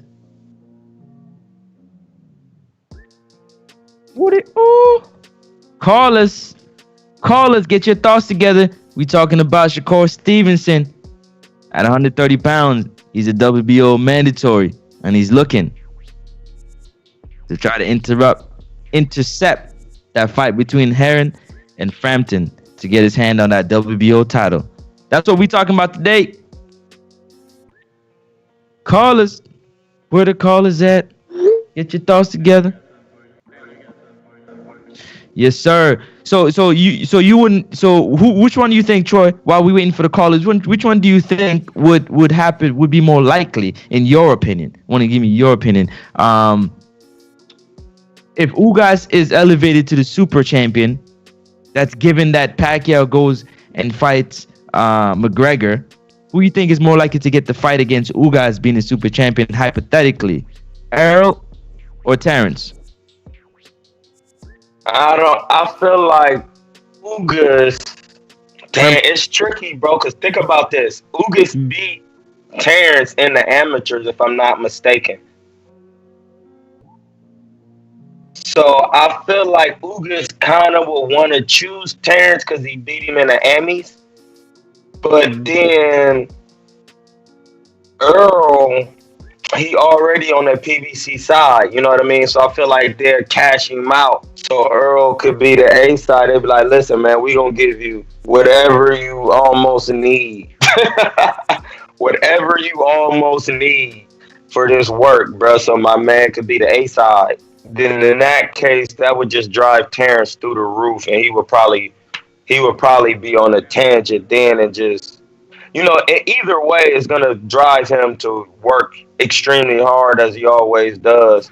So it don't matter how you put it, bro. It puts a certain type of pressure or energy on either fighter, because you got one fighter with 3 belts, and then you got Terrence with 1, and then if Terrence get 2 belts and the other get 2, it's no matter how you put it, like it's a serious situation, because one guy could lose 3 belts, and then one guy, or they both could lose the 2 belts they had, and one person, just like Terrence did before, could be undisputed in one fight at welterweight, and that would make Terrence and that's why they should rematch, because Terrence was undisputed at 140. If he'd be undisputed at 47, he could probably get a crazy money fight. I would like to see him fight like Charlo at 54 or something. But then after that, if Earl become undisputed at welterweight, I think that'll be enough for him to challenge Canelo. And I'm not even capping. Like, undisputed welterweight champion going against the middleweight, that would be like Sugar Ray Leonard again going against what was known my man Marvin back in the day. I'm just saying, like, and I feel like Canelo would make weight for that, just to get a money grab in Texas. That if that it could play out like that. I'm just saying. That's 100,000. You know what I'm saying, in Texas for sure. Hey, my personal, if they were to make that fight happen.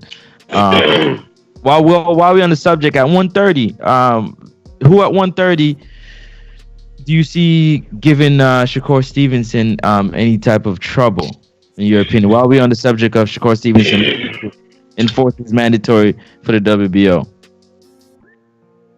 130, only person that's going to give him trouble right now is Gervonta, because he got the skill, athleticism, and most importantly, being on the big stage. Like, all right, I'm gonna explain something to somebody people probably don't even think about. Marvin Hagler said in boxing, you know how hard it is to get up and train when you land on silk sheets? And somewhere in that realm, he said that. So you gotta think, this would make Canelo and Floyd and them the best. They already crazy rich. LeBron, Steph, they already crazy guapped up. And they still wake up every day and train. That is the part to where Gervonta is ahead of everybody, because it's hard to get up when you got money like that. And everybody around you at Diddy parties, you at with rappers, you know what I mean? But you still, and right now he in camp with AB, he's staying active, and that's a good thing. So that's the only person, man, because Gervonta is special too. He got, and the only thing with Shakur, his defense is just better. He's just defense, man. His defense his defense is just better, bro. He got every level of defense.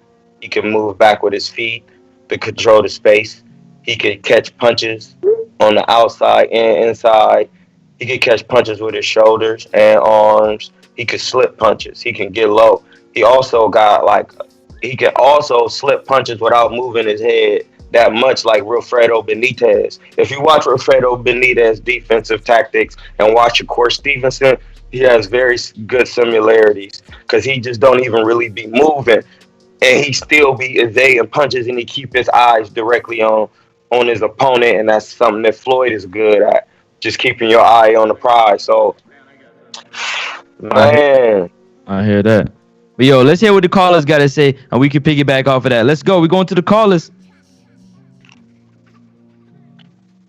These calls are brought to you by El Camino Electrical Services, experts in electric vehicle charging stations. For consultations and turnkey installation, visit us at elcaminoelectricalservices.com. Remember to rate us 5 stars on iTunes. Subscribe to youtube.com/theboxingvoice for the latest and greatest interviews with your favorite fighters. Francis, FYI, I like how you ignored my numbers yesterday. No, I gave you thumbs up on them. Bodied you. But you don't want But you don't want to say nothing. But you don't want to talk about that. You took 185 minutes to get your numbers, and I didn't let. Man, get out of here, man. Let's get to the callers, man. 180. First of all, you lying. Secondly, it ain't about the time. It's about the numbers. Because all the time means is that I put it in to get the work. You know what I'm saying? Yeah, it's all good. It's all good to do big numbers on a little bit of time. I'll congratulate anyone that does that. But don't knock the dude that takes long because he putting in work all day. I gave you thumbs up. You did your thing, man. You put your work in. I seen you and Cruz talking. I seen you and Cruz talking and shit. And I'm like, hold up, bro. Francis got little boy numbers. 1,300. I shit bigger calories than that, man. You know what I'm saying? I'm on 2 stacks or better, man. You also stacks. 6 feet 1,000, bro. Don't forget that. Dog, two stacks or better. FYI, like 14. Do that 6'5". 1,400. Do that's 5'7". Ain't that something? 1,400, 1,600 calories. That's a whole nasty meal from any restaurant. Like a whole nasty one. A whole one. You know what I'm talking about? Shit. Let me go to man. I love it. I love it that you working. Shout out to Cruz. I had to get him up to work too, man. Let's go. Where them numbers at, y'all? Yeah, we working. They ducking them numbers, dog. I seen somebody, I think it's Show Kid. I seen him. He was in the gym yesterday with me. Boop, boop, boop. He punching on his wrist. I'm like, oh, he got an Apple Watch. Ain't sent a request because he know. He know I'm gonna be on his heels. He know I'm gonna be on his heels. Like, yo, what's up with them baby numbers? Yo, we was on the bag. He hiding behind the bag. He hiding behind the bag so we don't see his intent. I'm like, Show Kid, stop fucking hiding, man. Let's go.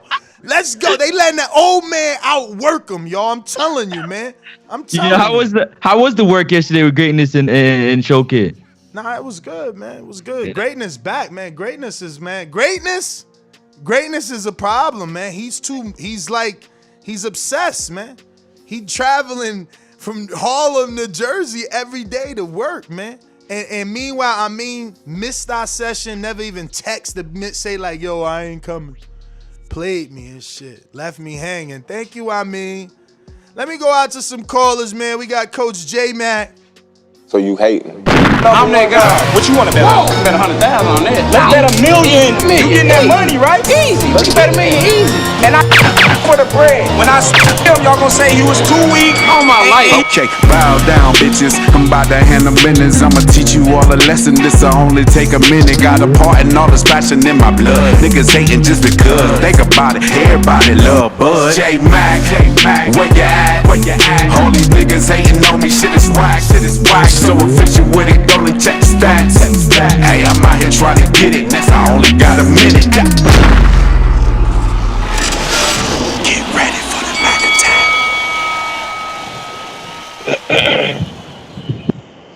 attack. Yo, good morning. Can y'all hear me? We hear you. Hey, I woke up early for that Miss Mac interview. Definitely was definitely a fan of her after her last interview. I've been on her Instagram, checking her out. She's a small boxer. Her breakdown was more intriguing than anything. So she got knowledge about how she puts stuff together in the sport. So I'm looking forward to see what she gonna do. Looking forward to the success. I thank y'all. Next, let me get my boomerang after this. I think y'all misheard Troy. I thought Troy always said that her girl wasn't good work, meaning like Aida might be busting up on her. That's what I took Troy for when he said it, and I think y'all took it like he was saying that she was afraid. And for Shakur, let me say this before I go. I'm definitely a fan of Troy. I don't always agree with him, but I like his personality, his knowledge. I think he brings great quality and a great balance to the show. So I'm looking forward to him more on here so we can have our back and forwards, and so I can have our agreements. For Shakur Stevenson, I'm a big fan of Shakur. I always thought Shakur was the one because he got who he was surrounded around, Andre Ward, the great Andre Ward. He so happened to be privileged to be coming up with the great Terrence Crawford in the right camp. When I posed that question on Devin Haney and Bill Haney, I said, why haven't y'all been able to get in that camp? And what have you? I meant Devin Haney is nice, but I see some things that Devin Haney could pick up from being around that type of camp, again, that type of experience. So when I was comparing the two, That's what stands out about Shakur. I got Shakur above all the top guys in Tank, Ryan, Devin, Teofimo, and Colbert, and I'm looking forward to see what he got coming down the pipe. That's my call. J Mac. Yo, so I guess he picking. He loved Bud so much and give people credit so much for training with Bud that he forgot to say Herring was gonna beat Frampton because he trained with Bud. Yo, Coach Myers, what up? Yo, Myers, what's goody, man? Yo, I'm just listening. Good show. Keep it up. Champ. Coach Myers, what up? Seattle. Mr. PBC, baby. BoxingVoice.com. I'm the flyest. Canelo talking about he believe he can win. Go to my kitchen. Get the sharpest knife. Cut the bullshit out. I don't care what you do good. I do every fucking thing great. Mr. PBC, baby.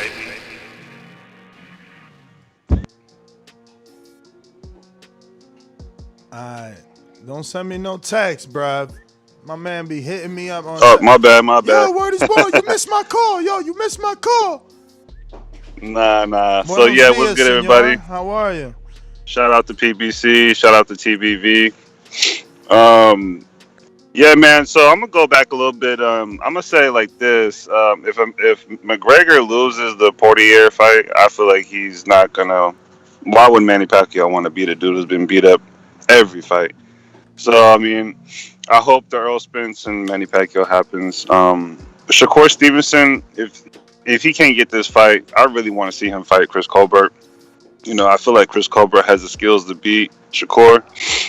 And obviously, everybody, a lot of people are saying he ain't got no chin. So, I'm willing to see that. But yeah, I think this is a great opportunity for Shakur and Chris Colbert to try to get together. I want to see Chris Colbert shine, and I think he's the next coming future boxing. That's my call.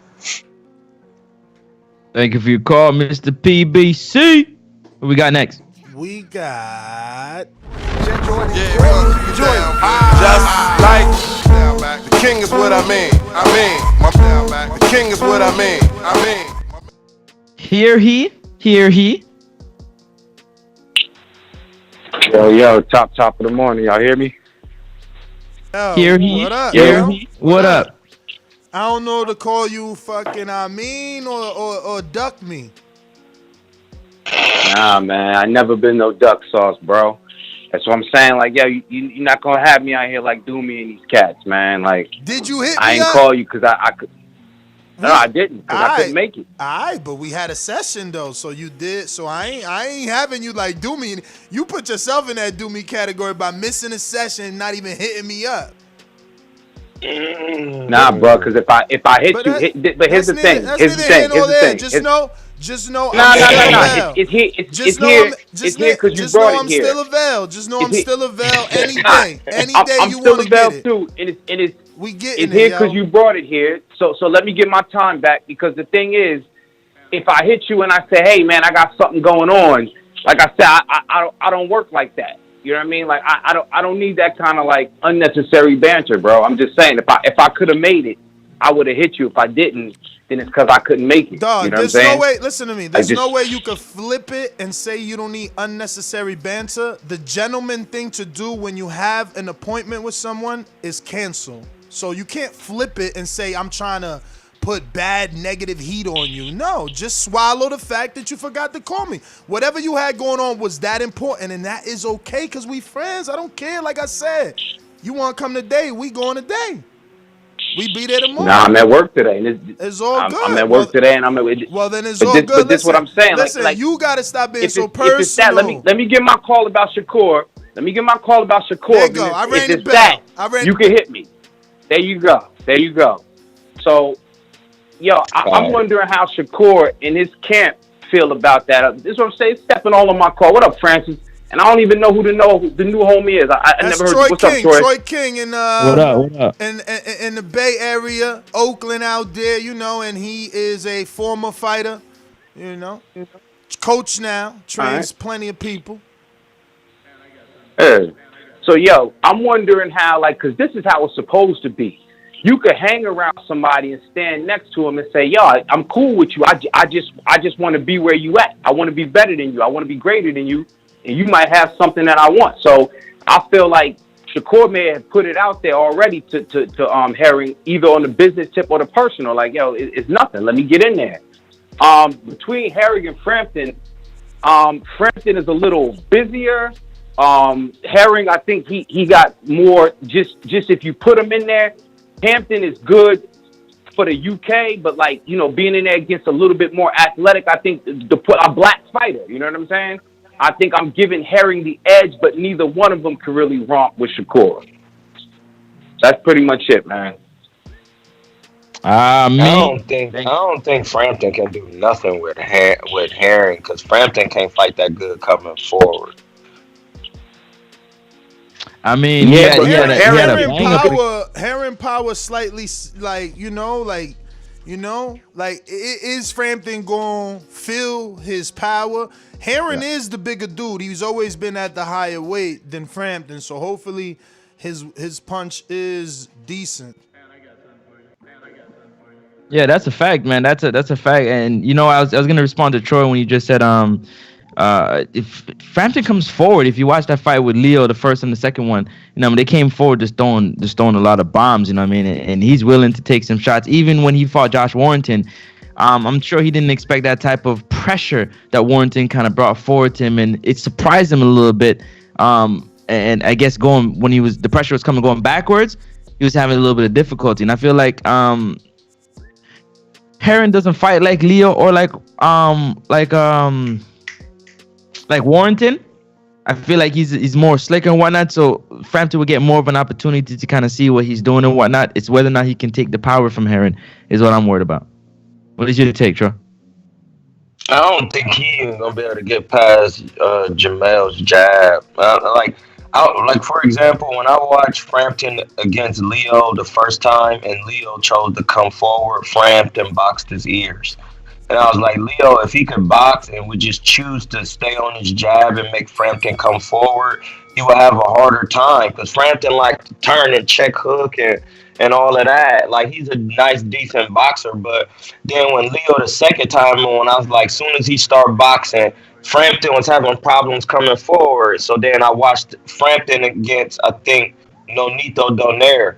And Nonito Donaire was doing horrible when he was coming forward. Because, you know, Nonito like to press you, because it's about power and speed. But it was a time in that fight when Nonito started boxing, going backwards in spots, and he started running Frampton in the uppercuts, because when Frampton come forward, he leaned his head over his knees. And that's why I just think Jamal Herring could beat Frampton, because Jamal is a better boxer. And Frampton coming forward, he not going to be able to do nothing with him. And that's why he probably don't even want to fight Jamel Herring for real. It's a bad style matchup for Frampton. Let me see here. What we got? Got next. We got some super chats. Ken Stone said, "Let Carl be great. Shakur's fights are snooze fest." Come on, Ken. He's a hater. Come on, Ken. He also got Frampton. LV Slugger says, "Is Ryan ready for Tank fight? Right?" I guess he meant to put right now. Who wins? I mean, I'm definitely going with the fans. We the fans win. He just mic dropped on y'all. I love you. Any other super chats? Or that's it. Super chat. No other super chats. All right, let's get to the callers. Who we got next? That's it. Yo, that's crazy, man. It's hard. Yo, a lot of people gonna get mad if you pick, man, that one, man. If you jump on that one and pick, you know what I'm saying, between Ryan and Tank, somebody gonna get mad. It's inevitable, man. It's gonna happen. No matter what side you go on, you know what I mean? Troy, who you got in that one? We going to Izzy, Oklahoma. Oh, my bad. What's up? On what? On the Ryan Tank? Yeah, who I got, Ryan and Tank. I mean, I got Tank because Tank with Floyd. And Floyd know how to coach people. He know how to tell people how to do what he need them to do. And Yo, that's with a crazy, big man. I know Tank, Calvin Ford must be disrespected, right? Yo, how you gonna say he got Floyd? His trainer is Calvin Ford. Calvin Ford must be listen mad. to what I'm saying. Calvin Ford is a great trainer, and he did get Gervonta to this point, but Calvin Ford ain't never boxed. And I heard Calvin Ford say, like, well, Floyd been places I never been, but I've been places Floyd never been because I brought Tank from scratch. Hey, Floyd brought himself from scratch with him and his daddy. So Floyd been boxing since he was a baby. It's nothing that but it's I'm not. It different. has no It's disrespect different. against Calvin. It's just that Floyd is it's the best different. technical boxer, Troy. bro. It's Like, different. come on. It's different, Troy. Troy. It's different. Look, Floyd didn't bring himself up from the ground up. Yes, he get all the credit because the fighter is the fighter, but at the end of the day, he got pedigree. It's in his blood. His father was a world champ. His uncle was a world champ, and they both trained him at different parts of his life. Gervonta Davis, don't forget. Gervonta Davis could have been statistic that Calvin Ford brought out of the mud. Calvin isn't a fighter. So that's why he does get more credit. There is no pedigree. Gervonta has no brother or father or uncle that fought, that passed it down. This is him learning through Calvin. That's fine. Calvin, I never said Calvin never helped him. He did birth him and bring him out of the mud, but we talking about in the ring technical skill. That's all I care about. If we talking about if that, we talking, Floyd if we is talking, the best technical boxer. Yeah, if we talking technical skill, yeah, Floyd could be the best technical boxer, but he ain't showed us that he was able to translate any of that to Tank, because Tank was getting touched up in his last 3 fights. Touched up. Two last fights. You know why I say it doesn't really transfer? Because a lot of these guys are using Floyd because Devin Haney do it. Floyd is not a personal trainer, my G. You don't come to Floyd for an hour, he put on the mitts and show you something, and then you go back to whoever you training with and think you gonna know boxing. No. You have to come take a seat and go everywhere he go. And you in the gym, you gotta be in the gym all day with this man. You can't use him like I'm a personal trainer. You come with me for an hour, I give you some mitt work. If you don't go on your own and work out and you come back, your mitt work ain't gonna hold up. So like I get it, he do train with Calv, and that's great. But if you want to take your boxing skill set to the next level, then you have to learn the ins and outs of boxing from Floyd. Hey, how did you do this on this fight? How did you beat Diego? How did you beat? Because Diego is the taller fighter. I don't know why I just said that, but yeah, Diego would be a good fight for Gervonta to watch if he was trying to fight Ryan. Because Floyd fought a taller fighter in Diego who comes forward and doesn't throw that many punches.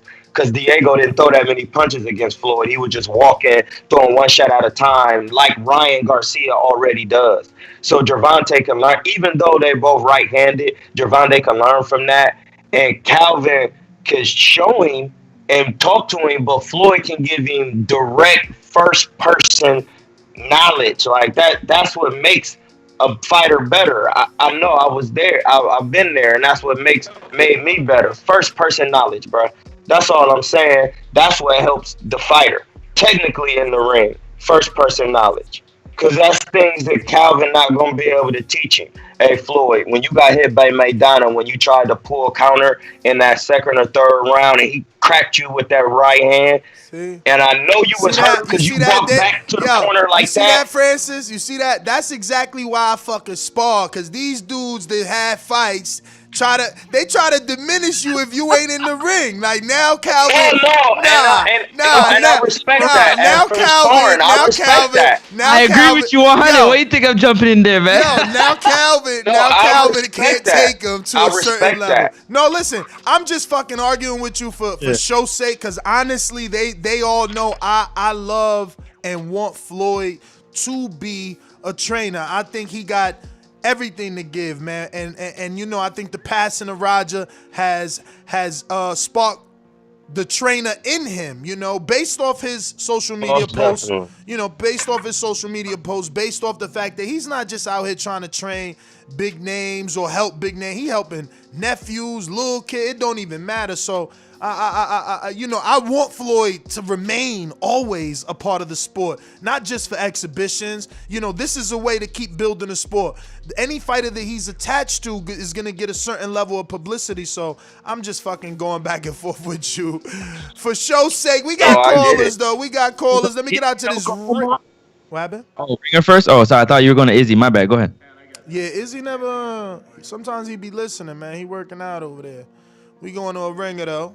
Mayorga not only trying to block Lewis from getting into the ring, he once told us he knocked down a horse. Remember that? But the horse got up at 4. And he did it with his left. The president-elect of Costa Rica guaranteed him $100,000 if his promise comes true of 3 or less. Promoter Don King said he'd throw in a Corvette. He says that he would like to thank God and Don King for this opportunity that he can go forward with his family and progress from poverty, you know. Yeah, shout out Ty Bo, Riddick Bo, Bo Mack and Bo Jackson. It's Bo and Bama. Man, I just called in for the show's sake. I heard you say there ain't no more callers, so I called in to touch back, home back in on. You had said it right before you said Izzy earlier, but it looks like we got callers again now. But yeah, back at Hawk again, the caller Hawk from Baltimore, when we was going back and forth on the Marvin Hagler debate, and he said, because I was mentioning that I feel like Duran and Hearns and Sugar Ray all on another level than Marvin Hagler, being that they moved up from 140 and 147 to fight him at 160. And he ain't go nowhere from 160. He was at 160 his whole career. He mentioned that he fought John Mugabe. And he was like, everybody was scared to fight him. You got to give him respect for fighting John Mugabe. John Mugabe got knocked out by Terry Norris in the first round. He got knocked out in the first round by another fighter as well in the championship fight. When John Mugabe never won a championship. He actually did win one, but it was due to the fact that the fighter he was fighting broke his ankle in the first round. So I don't give John Mugabe no credit, and I don't give Marvin Hagler no credit for beating John Mugabe. I mean, I give him some credit for beating him, because it does take nuts to get in the ring and fight an undefeated fighter. But nah, bro, that ain't the one. He don't raise up in prestige for fighting John Mugabe, in my opinion. And that's the Hawk in Maryland, Baltimore, wherever he is. As far as the subject for the show, I ain't really got enough of that. Yeah, Hawk in Maryland. That's them old heads, man. Them old heads always be gassing. Cut it. Yo, Bruce, Chicago. Bruce. What up, man? So the last caller was just talking about Hagler. I think people got to get Hagler that same energy they get Triple G. If you ain't moving up, I mean, you can't be in a discussion with the guys that are moving up and that are doing the shit you doing at your weight. But I thought that the Herring fight was already scheduled for Frampton. Can Shakur infringe on that fight already, and they already got a date? I don't know about that. Yeah, because the fight was supposed to happen before December. Got you. Okay. Well, I don't know if Shakur's gonna actually do it, because they are supposedly friends. And if that fight gonna happen, why fuck that man money up? That's a payday for Jamel. Even though I think Herring gonna win, I have to fight Shakur anyway. But is that the same Troy guy that got into Earl Spencer shit that was supposed to go spar? Yeah. Did they ever get that work or no? I don't think so. Okay, I was just curious about that. And yeah, I don't spar for clout, my G. I'm a professional. I get paid for work. I understand, bro. I understand, but it's shit. If niggas gonna be jaw jacking, y'all gotta go put that work in. That's all I'm saying. Don't be lit I wasn't jaw jacking. I said a man need to work on his defense. That was the whole subject. That was it. Nah, Am I lying about that? Yes or no? No. That's why Pastor gonna be there. All right then. So what was the jaw jacking? I think you Oh, okay. misunderstand what I'm saying. Yeah, I don't jaw jack, Let me bro. see. I I'm don't even finna play send you a like cat. that. I'm finna send you a I cash said a app right man now, need to bro. work on his Cause defense I gotta talk technically. to my G now. That's why I'm gonna send you I this always cash app keep right it now. No technical. problem. So Go send my for This call. it. is Go for it. technical boxing. This is All right, technical boxing. now I keep it technical, my G. I don't just talk about that's fighters. But when we get some all of that's work, we cool. gonna But get some work, if bro. all of that's cool, but if you gonna criticize somebody and then they call you out for criticizing them, then go your ass in jail. That's all I'm saying. It's like when the lightweights I talk just crazy said in jail. They I'm want to a talk. They professional want to talk myself. shit I to the get paid middleweight. for work, my G. Did you hear me when I said I that? understand. I You didn't hear understand me. all of Oh, that. you But must no, don't get no work like that, If then. Do you a work? man is challenging you, Oh, go get now your you work. calling me out. So now I want to get some work with you. So now Hey, what? look, that's fine. Hey, look, that's fine, bro. Hey, look, that's perfectly All right fine. then. You ain't say I'll nothing work with about you, getting man. no work. You calling me out, I will asking me definitely about work me with you. getting work. I Now will I work want with to you, get bro. some work with you because You're I not even still that. be working. You're not You even that want to tight, get my some guy. work with me? You're not that. You a pro You're not that tight, my guy. Hey, All look. right then. I'm an amateur, but I work with guys from where you from. I boxed Kareem Mayfield before. I've been to the Bay. You see what I'm saying? Like you can You ask some of didn't your people. box me though. You didn't box me Bruce. though. Bruce, I When you gave came you. and boxed Kareem, you could have got some work with me. Cause I've been here for about 10 years. So you boxed with Reem, my homie. You didn't box with me. So you chose to go with him. You knew me. You know I'm from the Bay. Cause you just asked him that. So when you came to the Bay, you could have said, "Hey, where Troy at? I want to see if Troy real." Cause I go to other states and I've been to Philly, and they wanted to see if it was real, and I showed them. So like me just getting in there with Earl, that's okay, bro. I've been in there with Boo Boo. I've been in there with Birdo. I've been in there with Reem. Aaron Coley, who about to fight Ammo on Dazn. I fought him regularly, bro. Like, so just getting some work with Earl, that's just gonna be regular work for me. Like, now what about me and you getting some work? Well, you came to the Bay, but you never hit me. I'm all over the gram. My joint is public. You called Reem. Reem smaller than me. You should have got with me. Next time you come to the Bay, call me, bro. Maybe he's smaller than you. Maybe he ain't in your weight class. Why he gonna Yeah, call you? I don't want to hear nothing about that because I spar out of my weight class. I just told you, Aaron Coley and Boo Boo fight at middleweight. Yeah, but like that's because of your experience level. That's because your experience level. You know, as a coach, you ain't putting none of your guys to spar 20, 25 pounds above unless they can handle themselves. You know that. You out here coaching. He triggered you, Troy. He triggered you. No, I do. He triggered you, No, Troy. no. He triggered you, Ask Troy. me about getting some work. Yo. So I want to make sure anybody from now on asking about, because I was on my channel talking about this. Anybody asking me about Earl work, I'm gonna ask you about working because Earl. Me and Earl done ran into each other multiple times. Corey just texted me. Corey just texted. He said he want that work and you don't want it. He said March 13th. Corey texted me. Corey said March 13th. He said he want the work. He said stop picking on Bruce in Chicago. Okay, Corey Frank. Yo, where your fighter from? Out here making a name for himself. Yo, he calling it. Beaumont, Texas, baby. Oh shit. Yo, Corey Frank still looking for that Troy King. Oh, he looking for Troy heavy. He want that work heavy. Troy King smoke. Let me get to who we got. Oh shit, Troy, yo, fucking Corey coming through. Corey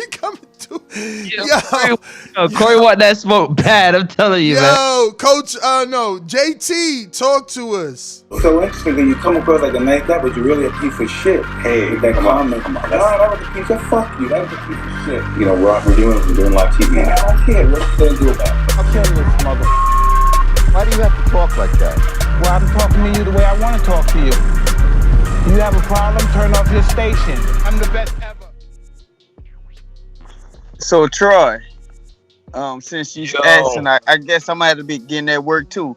So Troy, You mean to tell me I already how you trying told to you you can get downplay? some work, bro. Hold Like on, hold on. Let me get my call. y'all Let me get my niggas is call. talking about Let me get my sparring, call. I've bro. been Come waiting. Let me on, get man. my Go call in. Get ahead. his call off. You Yeah. mean to tell me Arrow will just be work to you? Yeah, That's how you just try to shit on it there? Like it just be work to you? no. What he's saying is he get paid to go to sparring camps. He not just sparring, so that's work. He get paid for what he does, so it's work. Okay, but when you say work in the boxing, like I took it like that's just work, like that's nothing to you. Cause I remember that conversation back too, and I think Errol was looking for that work for you to come to the gym, but it never happened. Yeah, because he just wanted to spar. Oh. Troy want to be hired. Cause you could spar me today No, and he get the just said, best. hold on, he just said Troy. He said, look, Troy said, Errol need to work on his defense and stuff like that. I watched Troy. Troy don't got no. Yeah, but listen, Francis. Let me explain something, right? Hold on. They Let me never explain gonna something. get Let it, me Ness. explain They something. never gonna get Let me it, bro. explain something. Listen, I've been to many training camps, from the highest level to the lowest level, even amateurs. Okay. You could spar 3 times a week. Monday could be your sparring day. Wednesday could be your sparring day. Friday could be your sparring day. You and Troy spar today, you get the better. Wednesday and Friday, he kick your ass. Monday, he still kick your ass. Maybe Wednesday next week, you do good again, but not better. Like, you can't just go spar a person one time and that be the tell-all, be-all of skill. Right. You know what I'm saying? So what he's saying is, yeah, I could spar and I will spar you, but hire me. You bringing me out for a week. If I don't last the week, that's different. If you hire me and you tell me, yo, $2,000 for the week, $1,000 for the week, whatever it is we work out, and you beat me up by Wednesday and I got to go home because your trainer's saying I'm not good enough, quote unquote, work, Yeah. well then yeah, you know? And that's all I'm saying. Like, you gotta remember these guys, the Earl Spencers, they won, bro. I get it. I'm not on here to cap. I get it. But we're talking about real professional boxing. That's why I be talking like that, bro. Because these people think sparring is a fight, bro. It's not a fight. Like, it's one man working to get better. It's a drill to not take punishment so you can get better for your fight. The sparring is not the fight, my G. And I don't think they realize that. Specifically, too, like, so now Earl fighting Crawford, they not gonna call Troy just to settle a internet beef. They gonna call Troy because he's a southpaw, and they need to work on special shit Crawford do, man. Like, anyway, yo, look, I got a counter punch. Hey, Hold on. And he got a boomerang from Coach Myers. Bruce got a boomerang from Coach Myers, and he got a counter punch, I'm assuming. Yeah, he do. Bruce, just wanted to explain. I had gave you 3 for $5, and then you start sending mad more money. So, you know, I was just gonna let you, because you spiced it up. So I was letting you rock. But now you got a bunch of time. So you got, 2 counter punches and a boomerang. That's about 2 minutes and 30 seconds. You ready? Man, y'all about to make me bring my dip bar back out here. Where's my dip bar at? Oh shit! I got one in the garage, but I ain't doing nothing with that. Bruce, I might get it out right now. Bruce, yeah, I'm here, bro. Talk to me. You want more? Go ahead. What you want? How you want this? You gonna break it down in case you need the rebuttal? You want 1 counter punch, 2 at a time, 1 boomerang, because they gave you a boomerang. Nah, I break it down for everybody. I break it down for everybody. But I just, first of all, they ain't gonna call him. I was just watching this shit just now. They're not gonna call him to get ready for Bud because he's too easy to hit. And second of all, like if you at the gym with somebody and y'all jaw jacking, I've been in plenty gyms with plenty world champions, all type of shit. Montel Griffin, Doc Nicholson, a lot of the guys from the Chicago area. Fanfare, I spot Fanfare when I was a fucking out. Didn't even belong in there. But it is what it is. Like, people be talking like they just this when they not, they're not that. I don't give a fuck who you've been around and all of that shit. boxing, sparring is sparring, man. You do work on shit in sparring, but gyms get Bruce, spicy when people talking shit. how old Yes, are sir. you, Bruce? Well, I'm 28. Oh wow, you young. Fuck. I'm 28. I'm 28. I've been boxing for like 10 years What? or whatever. I'm gonna turn pro. I'm gonna turn pro this year, bro. I'm gonna turn pro this Why you year. I been? just didn't rush. Why you I been had a lot of. silent I had a lot of about shit. this for all this time? You've been calling in Say for that a again. minute. I said, why have you been silent all this time about this? You've been calling in for a minute, man. I mean, because I've been getting back, bro. I was in a car accident. I was fucked up. Yeah, but you should at least like Yeah, I've Jordan been good. Carter. You should at least like Jordan Carter told us like, yo, I'm gonna turn pro soon, man. We've been with a hyping you up. You one of ours, man. Oh man, you see, I just want to What put weight that you work fighting in. at? I just want to put that work. I want to put that work in first. Before my accident, when I boxed Kareem Mayfield, that was 165. Now, I just fought at 78 the last time I fought. Yo, I fought a one here. And you say you sparred from Say that Fora. again. Yeah, I sparred for far when I was 165, bro. You ain't no joke. Listen, I so did, why you ain't yeah. getting this motherfucking border wars, man? That's how you get your name, huh? You gotta check your IG, man. I know you be busy, bro. That's why I don't be hitting you like that. When you hit me right now, cause I I'm don't the know. same. I'm the same person you played chess with, bro. Which one, Benjamin? Remember, I hit you. No, no. I hit you on. Yes, I hit you on IG. I'm like, is that Lee Chess on your phone? You like chess.com? Let's play. So we end up playing for a minute, but I had already sent you like a video and shit like that. Yo, that's I fucking just ain't, crazy. I ain't gonna. Yo, I love that you play chess and you beat me a lot. I remember. I'm looking through my messages now, so that means you're good at boxing too. I know that.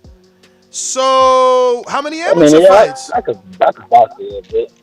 I have 50 amateur fights. Oh, so I got 50 wins and 11 losses.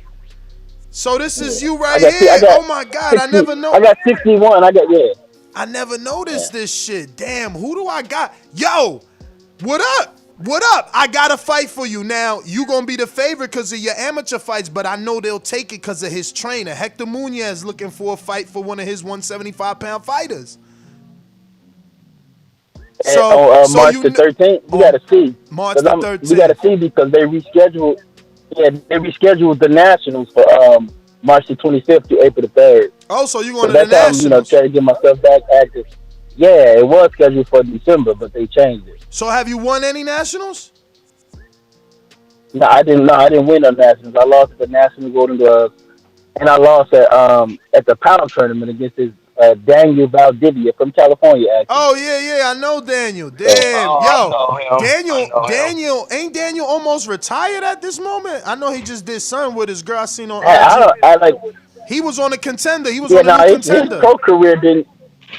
His pro career didn't go as I thought it was because he won Bruce, that year. you out of control, he won the man. Nationals Hold on a minute, man. Hold on a minute, man. Hold on one moment. Let me just make a public service announcement. Do not be Bruce from Chicago, man. Don't be calling into this show for a year, 2 years, and don't tell us that you have professional dreams. Don't forget to mention that, man. Let us get behind you. I mean, I've been to fighters, amateur fights, man. I've been to fucking Jersey Sav amateur fight. You know what I mean? Obviously, I'm from Jersey, but like, you know what we can do, we gonna do, man. Don't be Bruce. Be braver than Bruce. Be outspoken and use this community to start getting some buzz for yourself, man. Because I'm crazy. Listen, I thought you was 50 years old for whatever fucking reason. It was a recent conversation, and I thought you was 50, Bruce. Now here you are telling me you 28 with 50 amateur fights. 28. And I got a YouTube link. I got a YouTube link of him fighting. 61 amateur fights, 50 wins, 11 losses. Oh wow! He gotta know Aaron Coley then, because they were around the same age. Yo, 178 too. That's a big boy. I know Aaron Coley. I know Aaron Yeah, Cole. He's like that's who I would number used to 6 in the train with. nation. If That you was my could. little bro. That's who I trained with. I'm Since I've about been to living in the I'm back. about to post your link in the chat, man. I'm about to let everybody see your YouTube fight, man. This is Golden Gloves 2017, Yeah. Bruce. Yeah, and that's an ugly fight too, man. I actually didn't like that fight, but I shared it anyway. Tall, lanky southpaw. Bruh, damn, that's you I in the got him red? though. That's you in the red? You in the red I'm or the the black blue? dude. I'm not the white boy. Yeah, I so you in the don't remember. I red. So probably you the just watched red. it. Yeah. Damn, you pretty cocky, bruh. Oh shit, but you look shorter than And him. I gotta get. I'm much shorter. Dude was like 6'3" or some shit. Let's see how he move, y'all. We fat. about to do a live review on Bruce. Let's see it. I want to see what's that gram. damn. I want to see because Oh, everybody shit. can watch me This and southpaw. talk they talk, but I want to see them. Hey, this southpaw came for your ass. Oh, he feel like that Hasael fight I had. He coming at you, bruh. You on some counterpunch shit. Come on. You better slip that uppercut too. He dipping that head. Oh shit, Bruce. Bruce, you losing this first Just round. on YouTube. You losing this first round, Bruce. You better do something. This is an amateur fight. He got this first round already based on this activity right here. Come on, Bruce. You trying to Bruce, man, you ain't getting no southpaw spawn? The fuck? This shit. Oh, he clipped you with that right hook. Shit, I was coming back. I had been off for like a year. He clipped you with that right hook. Okay, Bruce with the double right. Let's go. Double lead right. Oh. You tried to kib him with that little check hook. I see you. Okay, he's slowing up, though. Now he on his back foot. You got him, but you got it. Come on, get out the center. Walk his ass down, Bruce. You know you lost this round. You got to walk him down. Come on. Bruce, was you tired? What's up? You ain't initiating, man. A year off, man. That was a year off. He was off for a year when he took this fight. Nah, I was coming back here. Yeah. Hey, look, man, that was tough for me, bro. Not gonna hold you. I had stopped the other guys, but that was kind of tough for me. He was just weird and awkward as hell. I couldn't adjust. No, and he a southpaw, man. You lose. For me, I lose my fucking jab with southpaws. I hate it, man. I hate it. You don't jab with the southpaw. You tie the jab hand up. Yeah, and that's you what I'm saying. Make them throw they left. Exactly. You end up this with it. You end up just pawing the southpaw's jab, so you lose your jab. Like if I could throw a jab, I'm gonna be more effective. No, you still can't throw. You can't throw unless when you pawn a jab, you come around and then you come in the middle. But then you open. Believe me, yo, you open your. I mean, not believe me. In my limited experience, cause I'm a novice, you were way better than me. So what happened when I sparred this dude who was more experienced than me from the southpaw position? He was also a UFC fighter. He was hooking the shit out of me with his right hand, man. Oh yeah, I mean sometimes that happens, bro. It happens, but it's just you gotta keep doing it. I'm used to sparring righties because I'm a lefty. Too. I was so mad because Doomy wasn't there to record that, man. That dude really, and he hit me hard. He ain't had no respect for me being a novice. He was beating the shit out of me. But damn, Bruce. You can't be sparring them UFC dudes. Oh, good right hand, Bruce. They don't know how to spar. Okay, Bruce. I mean, you gotta be more active, Bruce, though. what's your last name? I don't even want to butcher. I think it's Hewitt, though, right? Howlett, Howlett. Bruce, man, you got to be more active than this shit, man, or turn pro. You can't be out here. You can't be out here standing with your feet flat-footed like this in an amateur. Oh, shit, Bruce. No. Wow. I got. Yo, hook. You should Instagram. Yo, hook. What's that? A hook? Uppercut? God damn. Uh-oh. Yo, the Wolves is out, Bruce. The Wolves is out. DeMarcus, for sure Fire D just texted me, said, I want all that smoke.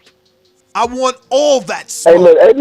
They on your heels, man. They on your heels. It could be what it is. It could be what it is. Let them look at that and think it's sweet. I'll tap that ass. Yo, nah, don't say that. Hey, Troy, and he also texted and said, I want that Troy work too in the next Border Wars. Everybody thinks they. He said, I'm gonna do it. He said, I'm gonna do it for Earl. Earl. It's fine. He said, I'm gonna do it for Earl. You know he from the city. Yo. You gonna get your block Bruce. knocked off for that, man, and Bruce, he ain't man. gonna be paying your bills. Bruce, man, we gotta talk, man. You gotta be part of Border Wars, man. Get that name out there. You tripping hard, man.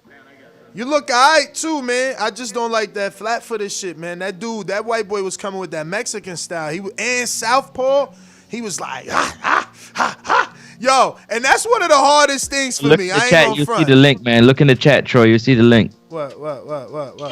See, look in the chat. You see the link to the link fight. to the fight? I'll send it to you, Troy.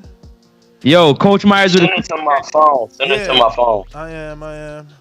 Coach Myers with a super chat that says, Troy, you can't get mad when you publicly talked about Earl and Earl called you out to spar and people are wondering what happened. Plus. Hold on, let me finish the super chat. My bad. No one's scared to get that work in with you.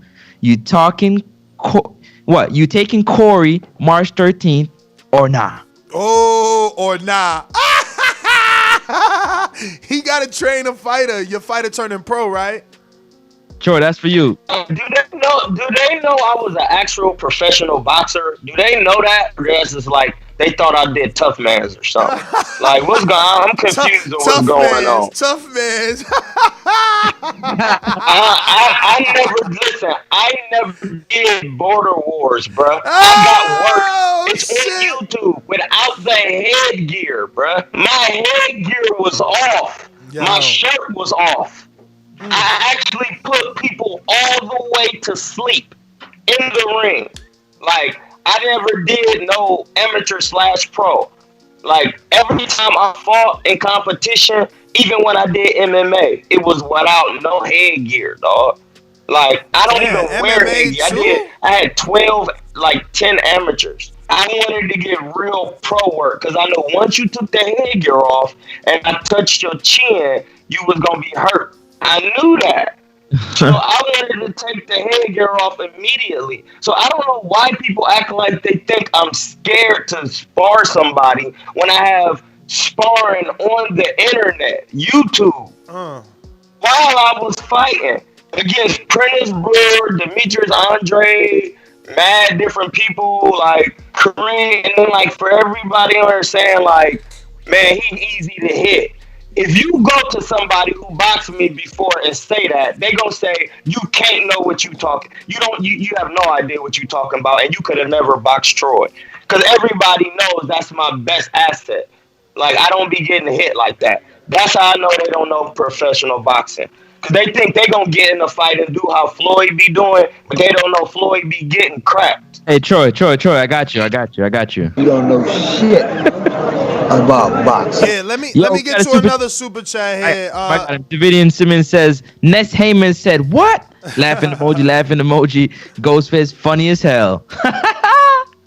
And then you got one after that. Jordan Carter says, I throw the left hook over the southpaw's jab. Yeah, but that's, I mean, listen. Again, from what I see about Jordan, he's on his toes, right? So maybe eventually he could throw it over the jab. But the southpaw, you got to be punching his jab. You got to be pawing at his jab. Or else you going to be slipping his jab to throw the left hook. So, I mean, it all depends what you want to do, I guess, man. And Coach Mitty. Yeah, go ahead, sorry. Nah, I'm just saying, it's just difficult. Southpaws are difficult, in my opinion, because you don't have the traditional jab, so to speak, you know? Right. Black fighters cannot take pressure. What? Black fighters? Yeah, I'm watching the fight you sent me against dude. He was going through pressure. Yeah. First thing I said was, that's like my Hasael fight, man. When them dudes come at you, man, you gotta get physically prepared for that in the gym. Like, they got to get you that type of sparring. You can't go and fight a dude with a Mexican style and not have Mexican style sparring. It's just not gonna work. It ain't gonna work. Absolutely. You need a dude that's gonna come at you, and not only come at you crazy, them shots gotta be everywhere. The McDonald's shots, Yo, them Jesus Soto Karaj shots. Look at Mike Jones, man. People don't hear about Mike Jones, and that's because Karaj derailed his career. You understand? Like, even though Karaj wasn't the dude to knock him out, I think it was Randall Bailey ended up knocking him out.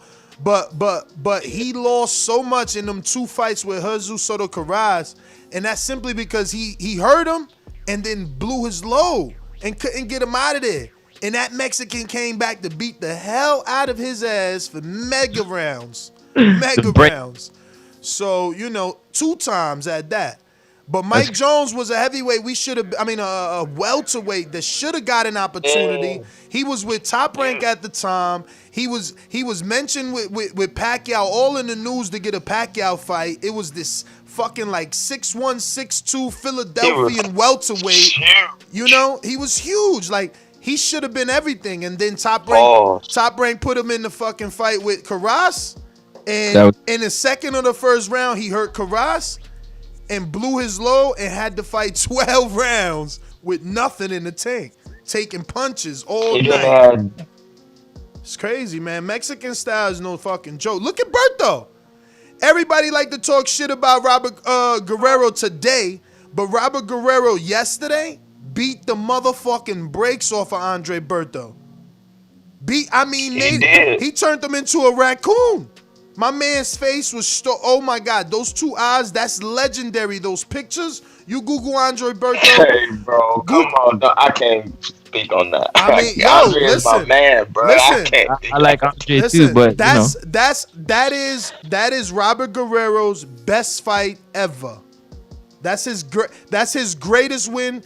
Is he beat Andre Berto better than Floyd Mayweather did, literally. No cap.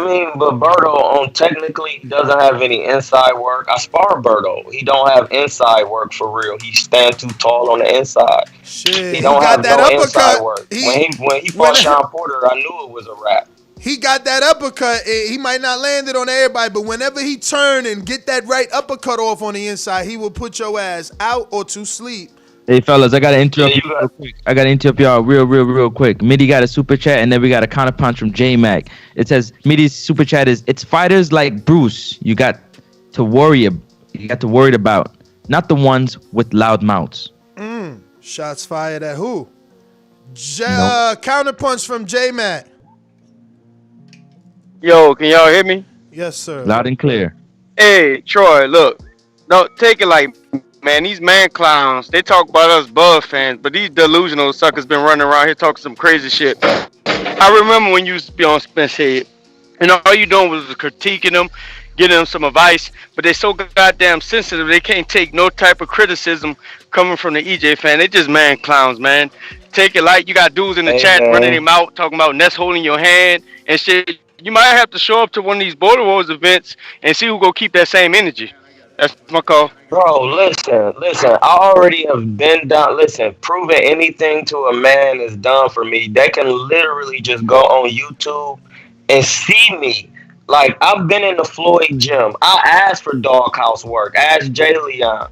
I've been in the ring with Linnell Bellows, bro. He fought at 68. Like, so when people be talking, like, I just be confused because it's like I never boxed to them. I think they feel like that really wasn't me. Like, no, that was me, bro. I used to be in there. I've been around in Vegas and all these gyms. You gotta understand, this is a competitive sport, though. So they just saying, yeah, we know you on the internet. We seen that, and we think we can beat you. That's all that is. Yeah. Ken Stone with a super chat. Okay, go ahead. Sorry, respond. Go ahead. No, I ain't got nothing to say. Okay, go ahead. Ken Stone with a super chat that says, there's only one Frampton, 3-time the Jackal. Let go. I can't believe you so big on Frampton. He got me confused now. Are you from the UK or Haiti? I mean, not that you can't be a fan of Frampton, but damn, you going hard for Frampton. Frampton, man, the Jackal. You believe it. And he actually said that. He actually said earlier that, you know what I'm saying. But back to Troy, because I'm trying to be the promoter at heart, Ness Heyman for all purposes, right? So, I think it's more about you having a detached retina and going through that and recovering from that and making a vow to your wife to stay out the ring on that level of a competitive nature. So I think Border Wars is the perfect fit. In a way, it's like you get to work with these guys and they get to see if they are of that level. It's like if you graduate from the Troy King test, or Troy King after your fight is like, yo, I think you got it, you can make it, boom, because that's why they want the name. They like, if I could hang with him, I know I can make it, And for you, it's like, yo, I made a vow, but this isn't a professional fight. I still got headgear. I still got 16-ounce gloves. My wife will be okay with this, Yeah, because the funny thing, when I said something about Border Wars and she looked at me and started laughing, she said, "Man, you really like this?" I said, "I like the boxing voice. They always supported me. I was on your channel 6 years ago talking about with Lukey, talking about I was gonna light somebody's chin on fire and knocking somebody out completely cold, like." So it's nothing to me. But then when I told her, she thought it was gonna be a fight. She was like, no, because she the one helped me when I had my detached retina. I had just met her. We wasn't nowhere near married or nothing. We was early in our relationship, and she actually helped me get back together. You know what I mean? I couldn't do nothing. You know what I mean? I couldn't even lift weights. I wasn't allowed to have sex. You can't do nothing, bro. Because if you you can't lift nothing heavier than 20 pounds. You can't have no sex. You can't do nothing strenuous, because when you strain, that hurt. Like, even when you strain using the bathroom, that affects your eyes, bro. You strain on your eyes. And I knew that because when I started getting better, I'm like, man, I got to get my pull-ups and dips in. When I was doing pull-ups, I could feel it in my eye from the strain. I never knew. They was like, you can't whip your head fast. You can't do nothing. Like, I had an air bubble in my eye, and I got a buckle around my eye. It's called it started with a V. I forgot the name of it, but I got a buckle around my eye to hold the retina in, and then they put an air bubble in there, and you got to spend 20 hours a day laying face down. Yo, super chat from Ken Stone that says, I'm from St. Louis, Missouri, USA. The other Ken is from Haiti. Shout out to other Kens besides Brian Kenny. Yo, actually, I like Kenny, because for me, like, he gave Floyd that fire that he needed. You know what I mean? He questioned him the way that he needed to be questioned at a time when there was questions and answers that we wanted. And even if there goes the other Ken. Shit, my bad, guys. My bad. He said he gonna put his last name just for you because you keep messing it up. Oh shit, my bad. Nah, I think I'll get it now. So where I was going with that Floyd shit, I don't know. I lost it. Going back to, let's see who we got. Hold on. He said that when you go back to, he said he pushed him, asked him the questions that needed to give. You know what I'm saying? Floyd can give the answers. It put fire under Floyd's eyes, which is Brian Kenny. Yeah, man, and I still don't know where I was going with it. So we're going to go to Keem in Florida. What up, Florida? Keem, what up?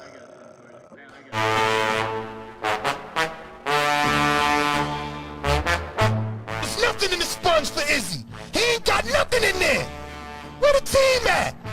Oh, we got J-Mac giving excellent instructions over there to Keem the Dream. Your winner by unanimous decisions is Keem the Dream.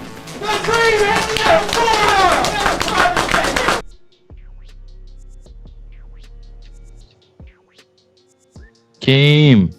Hey, what up, y'all? I'm just listening, guys. Appreciate it. All right.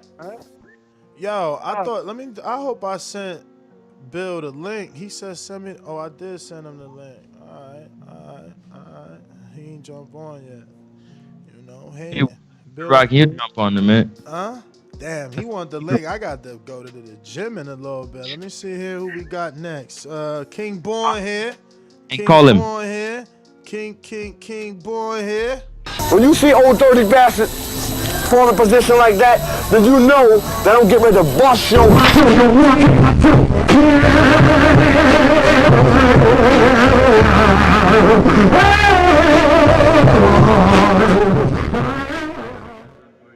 Yo, Yo, peace, peace, peace. You hear me? You hear me, right? Yeah. Hey, yo, listen, man. I got 3 topics, y'all. First of all, Shakur, listen, man. Respect the belts. It's 2021. Respect the belts. WBO, IBO. If they want the belt, let them get it, man. Respect the belts.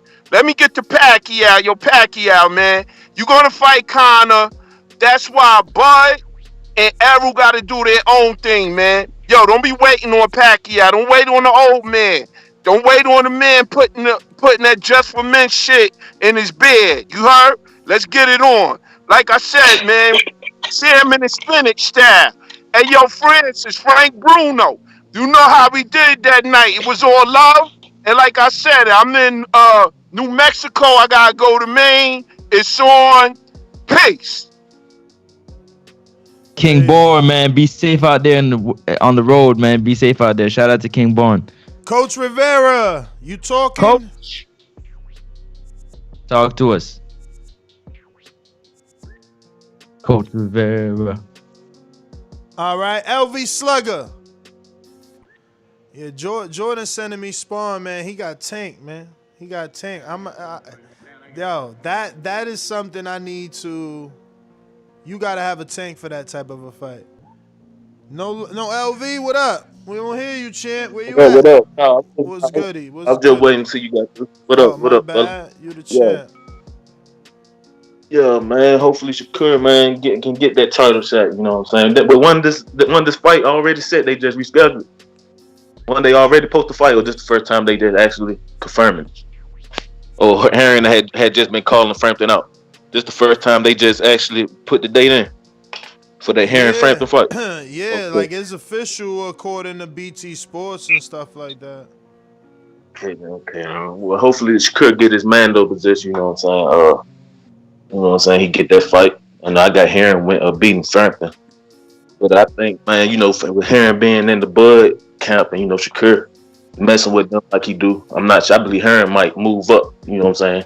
After he beat Frampton, I don't know. I'm not sure. I think he might move up just to. I ain't gonna just say to avoid the fight, but they kind of got a relationship. But I do want Shakur to beat a dude with a belt, man. I don't want nobody to keep putting the narrative up. Yeah, they keep giving him these vacant titles, man. You know. That's what I want him to actually beat a champion, so you know we can keep that narrative from out there. You know what I'm saying? He can unify with that Burchett and Valdez winner. You know they got that over there at top rank, so. You know, he got some bend. I believe Tank gonna get that fight. I think eventually Tank gonna get that Jojo Diaz fight. So, you know what I'm saying? 130 looking good right now. Hopefully Shakur can, you know, get that WBO Mando fight Herring. You know, I think that's a good fight, but I do got Shakur beating Herring. You know what I'm saying? Hopefully he can get it. Get that WBO and get this 130 division jumping, man. But yeah, man, that's my call, man. Good show, too. Good show. For sure, champ. We got Majid Orlando, what up? Majid, yeah, you reach out to Bill? Yeah, I sent it. I'm waiting on him. I mean, he probably gonna jump on if he gonna jump on. Majid, what up? No Majid, Natural Wiz, Hamilton, what up though? Hamilton. You know where that is. Yo, I'm wondering what's going to happen with this WBO because I know boxing is kind of crooked still, so I'll keep quiet on that. But I got a question for Troy, though. I am doing this vegan thing still. I've been doing it for a past year, but I'm looking for ideas for meals. You know, something vegan, high protein. That's my call, man. All right. Okay. Right. I think that's everybody. Hey, go ahead. He asked your question, no? Troy, high protein. Okay. So yeah. If you want the word for protein you looking for is not really a word because amino acids make up protein. You're really looking for the nitrogen because that's what they use to make plants grow. And the highest nitrogen plant-based thing you can eat are garbanzo beans. You should eat garbanzo beans, rye breads, felts, any beans, black rice. You also can try jackfruit, sweet potatoes because they're high in beta carotene and vitamin A, and that's the known cancer killer. You know what I mean? So you would definitely want to have your sweet potatoes. Not like, because out here sweet potatoes can be yellow, but I'm talking about a yam, like the orange ones.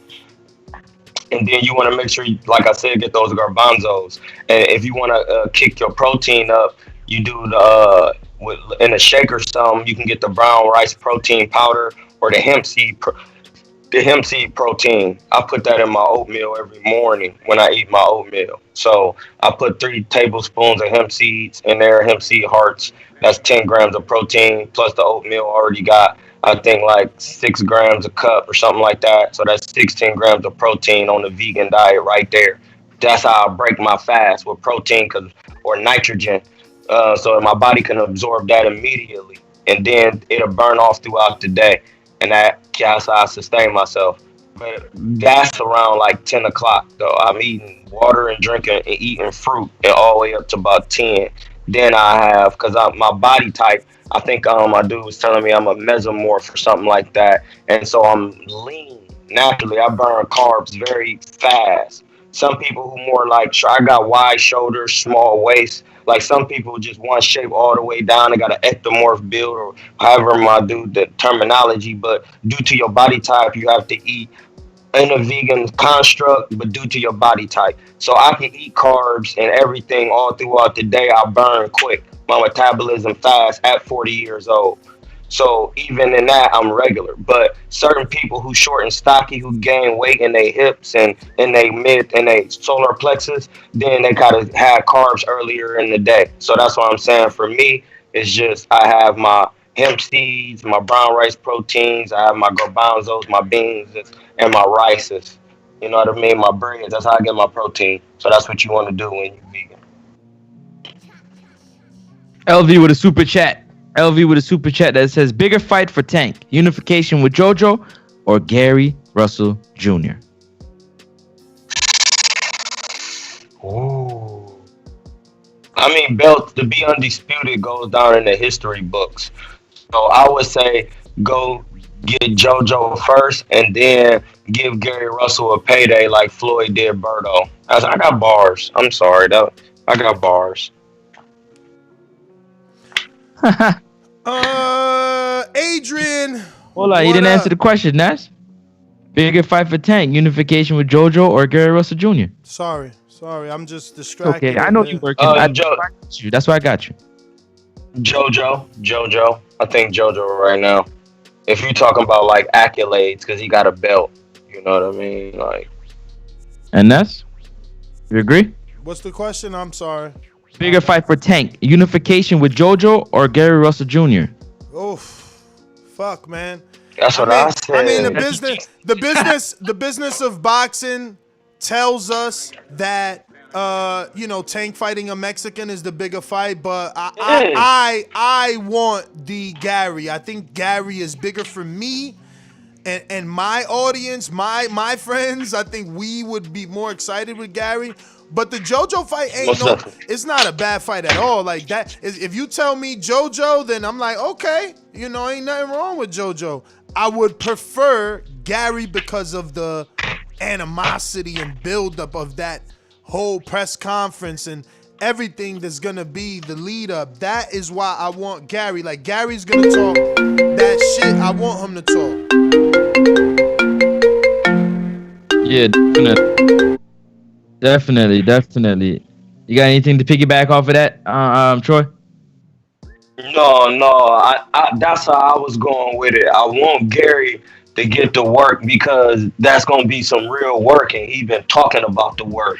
But then I already know if he fight JoJo, it's a bigger fight. You know what I mean? Like far as the business terms. But like for me as a fan, like technically I would want to see them scrap because that was kind of like the same thing with Aida and Katie, like the Taylor girl, I think, if I'm not mistaken. I'd rather see her fight Serrano because I know they match each other in skill set and athleticism and everything. But like I don't really want to. I know he'll beat JoJo, but at the same time, Gary Russell, I want to see them two get work. I love it. We got next, man. We get to the next caller. Next caller. Yes, sir. Rock that next caller for us, champ. Who we got next? Who that next caller? Adrian, talk to us. Adrian, what up? Adrian? you know, the first official day of camp, you know, 8 weeks out. So it's been good. I put about 3.5 hours of work in this morning. I got a couple hours of work to put in at the boxing club later tonight. What were the questions again, you guys? What's the topic? The topic is Shakur Stevenson looking to enforce his WBO mandatory to try to intercept the fight between Jamel Herring and Herring-Frampton. I mean, why wouldn't he? I mean, if he's striving to be great, I mean, he should try to get as many titles as possible. You know, I mean, why wouldn't you do that? Otherwise, I liked the interview. The interview was solid, and I just hope everybody's getting ready for Border Wars 10 because it's gonna be lit. Awesome, man. Listen, man, I can't wait, man, to come out there, Wisconsin. You know what I'm saying? We're looking to maybe make that happen. Border Wars 11 supposed to be dope. Shout out to Adrian, man, from Wisconsin. Yo, how'd you feel yesterday, 3 hours in, man? How was it? How was it getting the body going again? Well, look, I've been working out. I mean, that's the thing. I spar 3 times a week anyways with the kids and some of the adults that come in, so I'm always constantly working. But I've been kind of switching over out of flooring just to full-time bar managing and my DJ business, along with the boxing club. That's going to get bigger too. Our classes have grown, so I'm trying to grow my own businesses now, so I'm going to have a lot more time to train. But my body feels good. I mean, I'm constantly training. I've been constantly training for 10 years. That's why, you know, I just turned 37 and I look 27 because I take care of myself. I weighed in this morning at 170.5 pounds, and that's at the beginning of camp. So I'm already on weight. So now it's just going to be about the conditioning, the sparring, you know, getting ready to fight a southpaw, which is nice because I got southpaws in the gym. I got guys who are watching video of Ant who are going to emulate his fighting style. So this camp's going to be a lot better than the last one I did, and a lot more specific of a game plan as well. Because we're looking to have you guys come to Wisconsin with the problem being 2-0 and not 1-1. You know what I'm saying? I love it. Any message you got for your opponent? I mean, just train hard. Just train hard. Like, you got to realize, to me, I talk shit, but at the end of the day, what I like about this league is we're a bunch of grown-ass men who still want to compete, even though we're not professionals. And I got respect for anybody who's on their weight loss journey. I'm a personal trainer too, so anybody who's trying to be in shape, anybody who's trying to compete at a level that they know is safe for them, I think that's the most important. I think that's what separates the boxing voice from other places all the time. You know what I mean? Like, you guys got people, you can't call somebody a bum because you might have to get in the ring and swing and prove that you can throw that amount of punches or that you can match that level of physicality. And I think that's really important, which makes the people who participate in Border Wars, whether you're a coach like J-Mac or anything like that, you know, we kind of know the struggle. And I look forward to you guys coming to Wisconsin because I do want to provide you guys with that show feel, with, you know, that big crowd, and make Border Wars kind of more like I think Ness wants it to be. Like a legit show with the production level really, really high. Like, even if he has trouble getting videographers or whatever, I know people here, so if we got to set something up and he needs other people to pitch in and do that and get professionals so we can have it done right, I'm all for it. I just want to see Border Wars grow. I see it growing. I see the competition level rising up.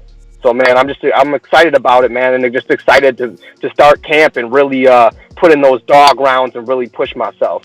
And Ant's the type of dude I'm going to get up for. I've seen his fights. I watched most of them, so I see what I got to deal with, and man, it's gonna be a great explosive fight. So it's gonna be Type violent. of dude you are. So that's the type of dude you are. He only got 3 fights, and you chose to just watch most of them, not all of them. What's up with that? I'm gonna watch all of them, man. But you know, it's a process. I just started my official camp now, so you know, me and my team are really gonna sit down and look at it. The people who are around his size and getting some of these other guys accustomed to fighting southpaw and really just watching him and studying him. Listen to me, man, because all I want is great shows. Just prepare for explosiveness. Explosiveness. It's hard to prepare for that, but make sure your sparring partners are explosive and punching you or coming at you at least in 3-punch combinations. All right. Most Yeah, definitely, Ness. Ness. You gotta know. I take hard sparring, bro. I don't put up sparring. You see my sparring last time. I take hard sparring with bigger guys who are better than me. That's the way I do it. Because I don't learn anything, and I'm not gonna get anywhere in a win if I'm sitting there fighting dudes that I know that I'm better than. I'm trying to go in there and get touched up, fucked up a lot, so that when it comes time for the fight, I put my hard work in before the fight, so the fight's easy work. Yo, I sent you a text. Check that out, cause you spoke a team, and I got someone that wants the Steven work. All right, sounds good, man. I'm gonna check that And out. it's perfect for Steven cause he's only 5'6", 215 right now, and it's a beautiful storyline, cause the dude's coming from Alaska. It'll be our first fighter coming all the way from Alaska. I want to be able to say that. Man, that's what's up. We gonna line that up. We gonna make that happen, Ness. Let's go. All right. That is 11 in Wisconsin. You. Sorry, go ahead. My bad. J-Mac, Boomerang.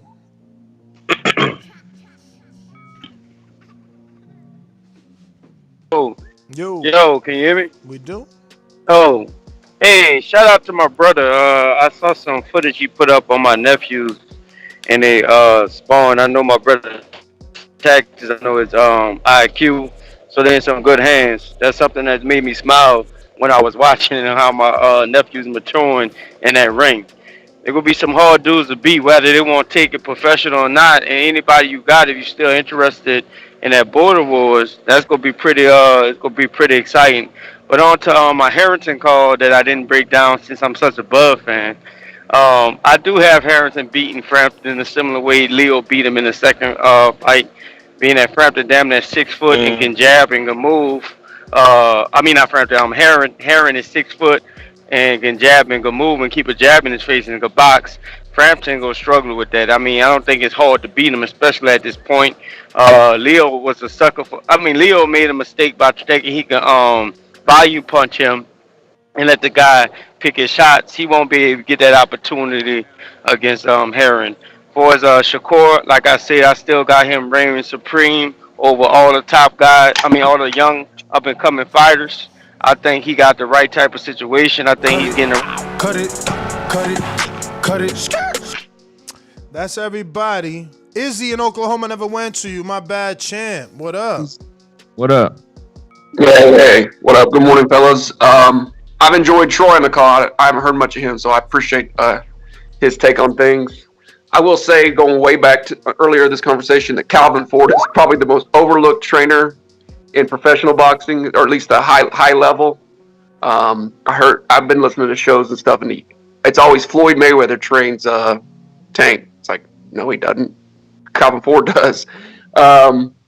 Secondly, I got Jamel, one of my favorite fighters, over the Jackal.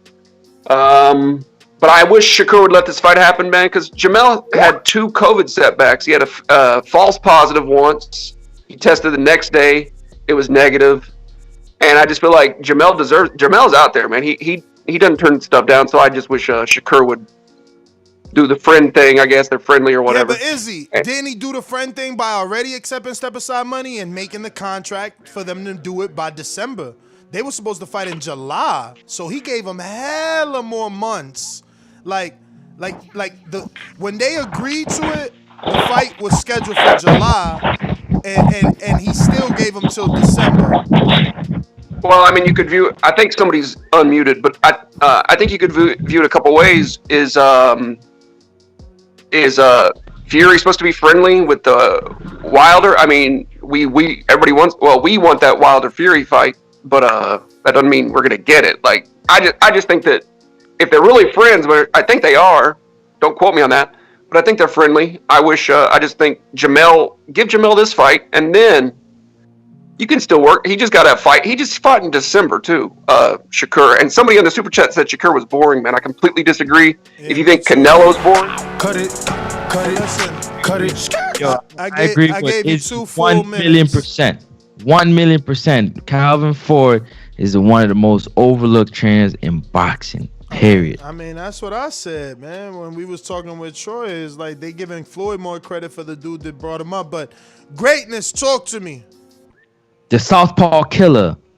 Ooh. No, he is the Southpaw. Yeah. How y'all living, man? How y'all living, man?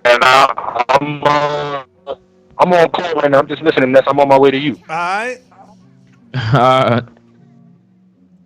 He's on his way to All you. right, He's so coming for that's that work. everybody. That's everybody. That's GTO, Instagram, and Twitter. Catch us on the next one. Coach Myers gave his boomerang to Bruce. Davidian didn't talk. What up?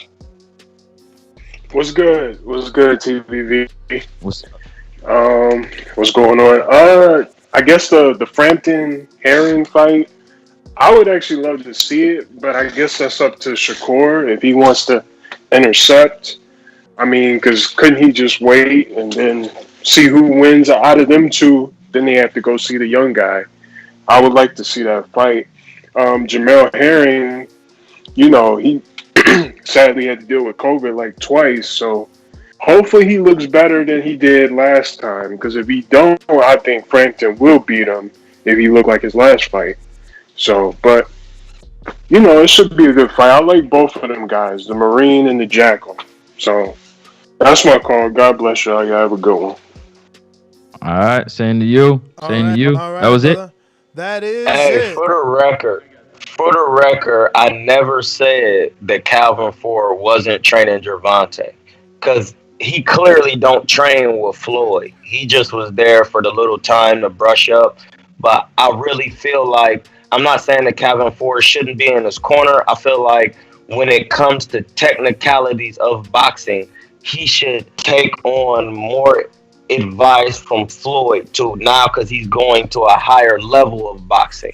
I still think Calvin Ford should be in the corner doing that, but I think Floyd should have a main role in his camp as far as the technicalities of boxing.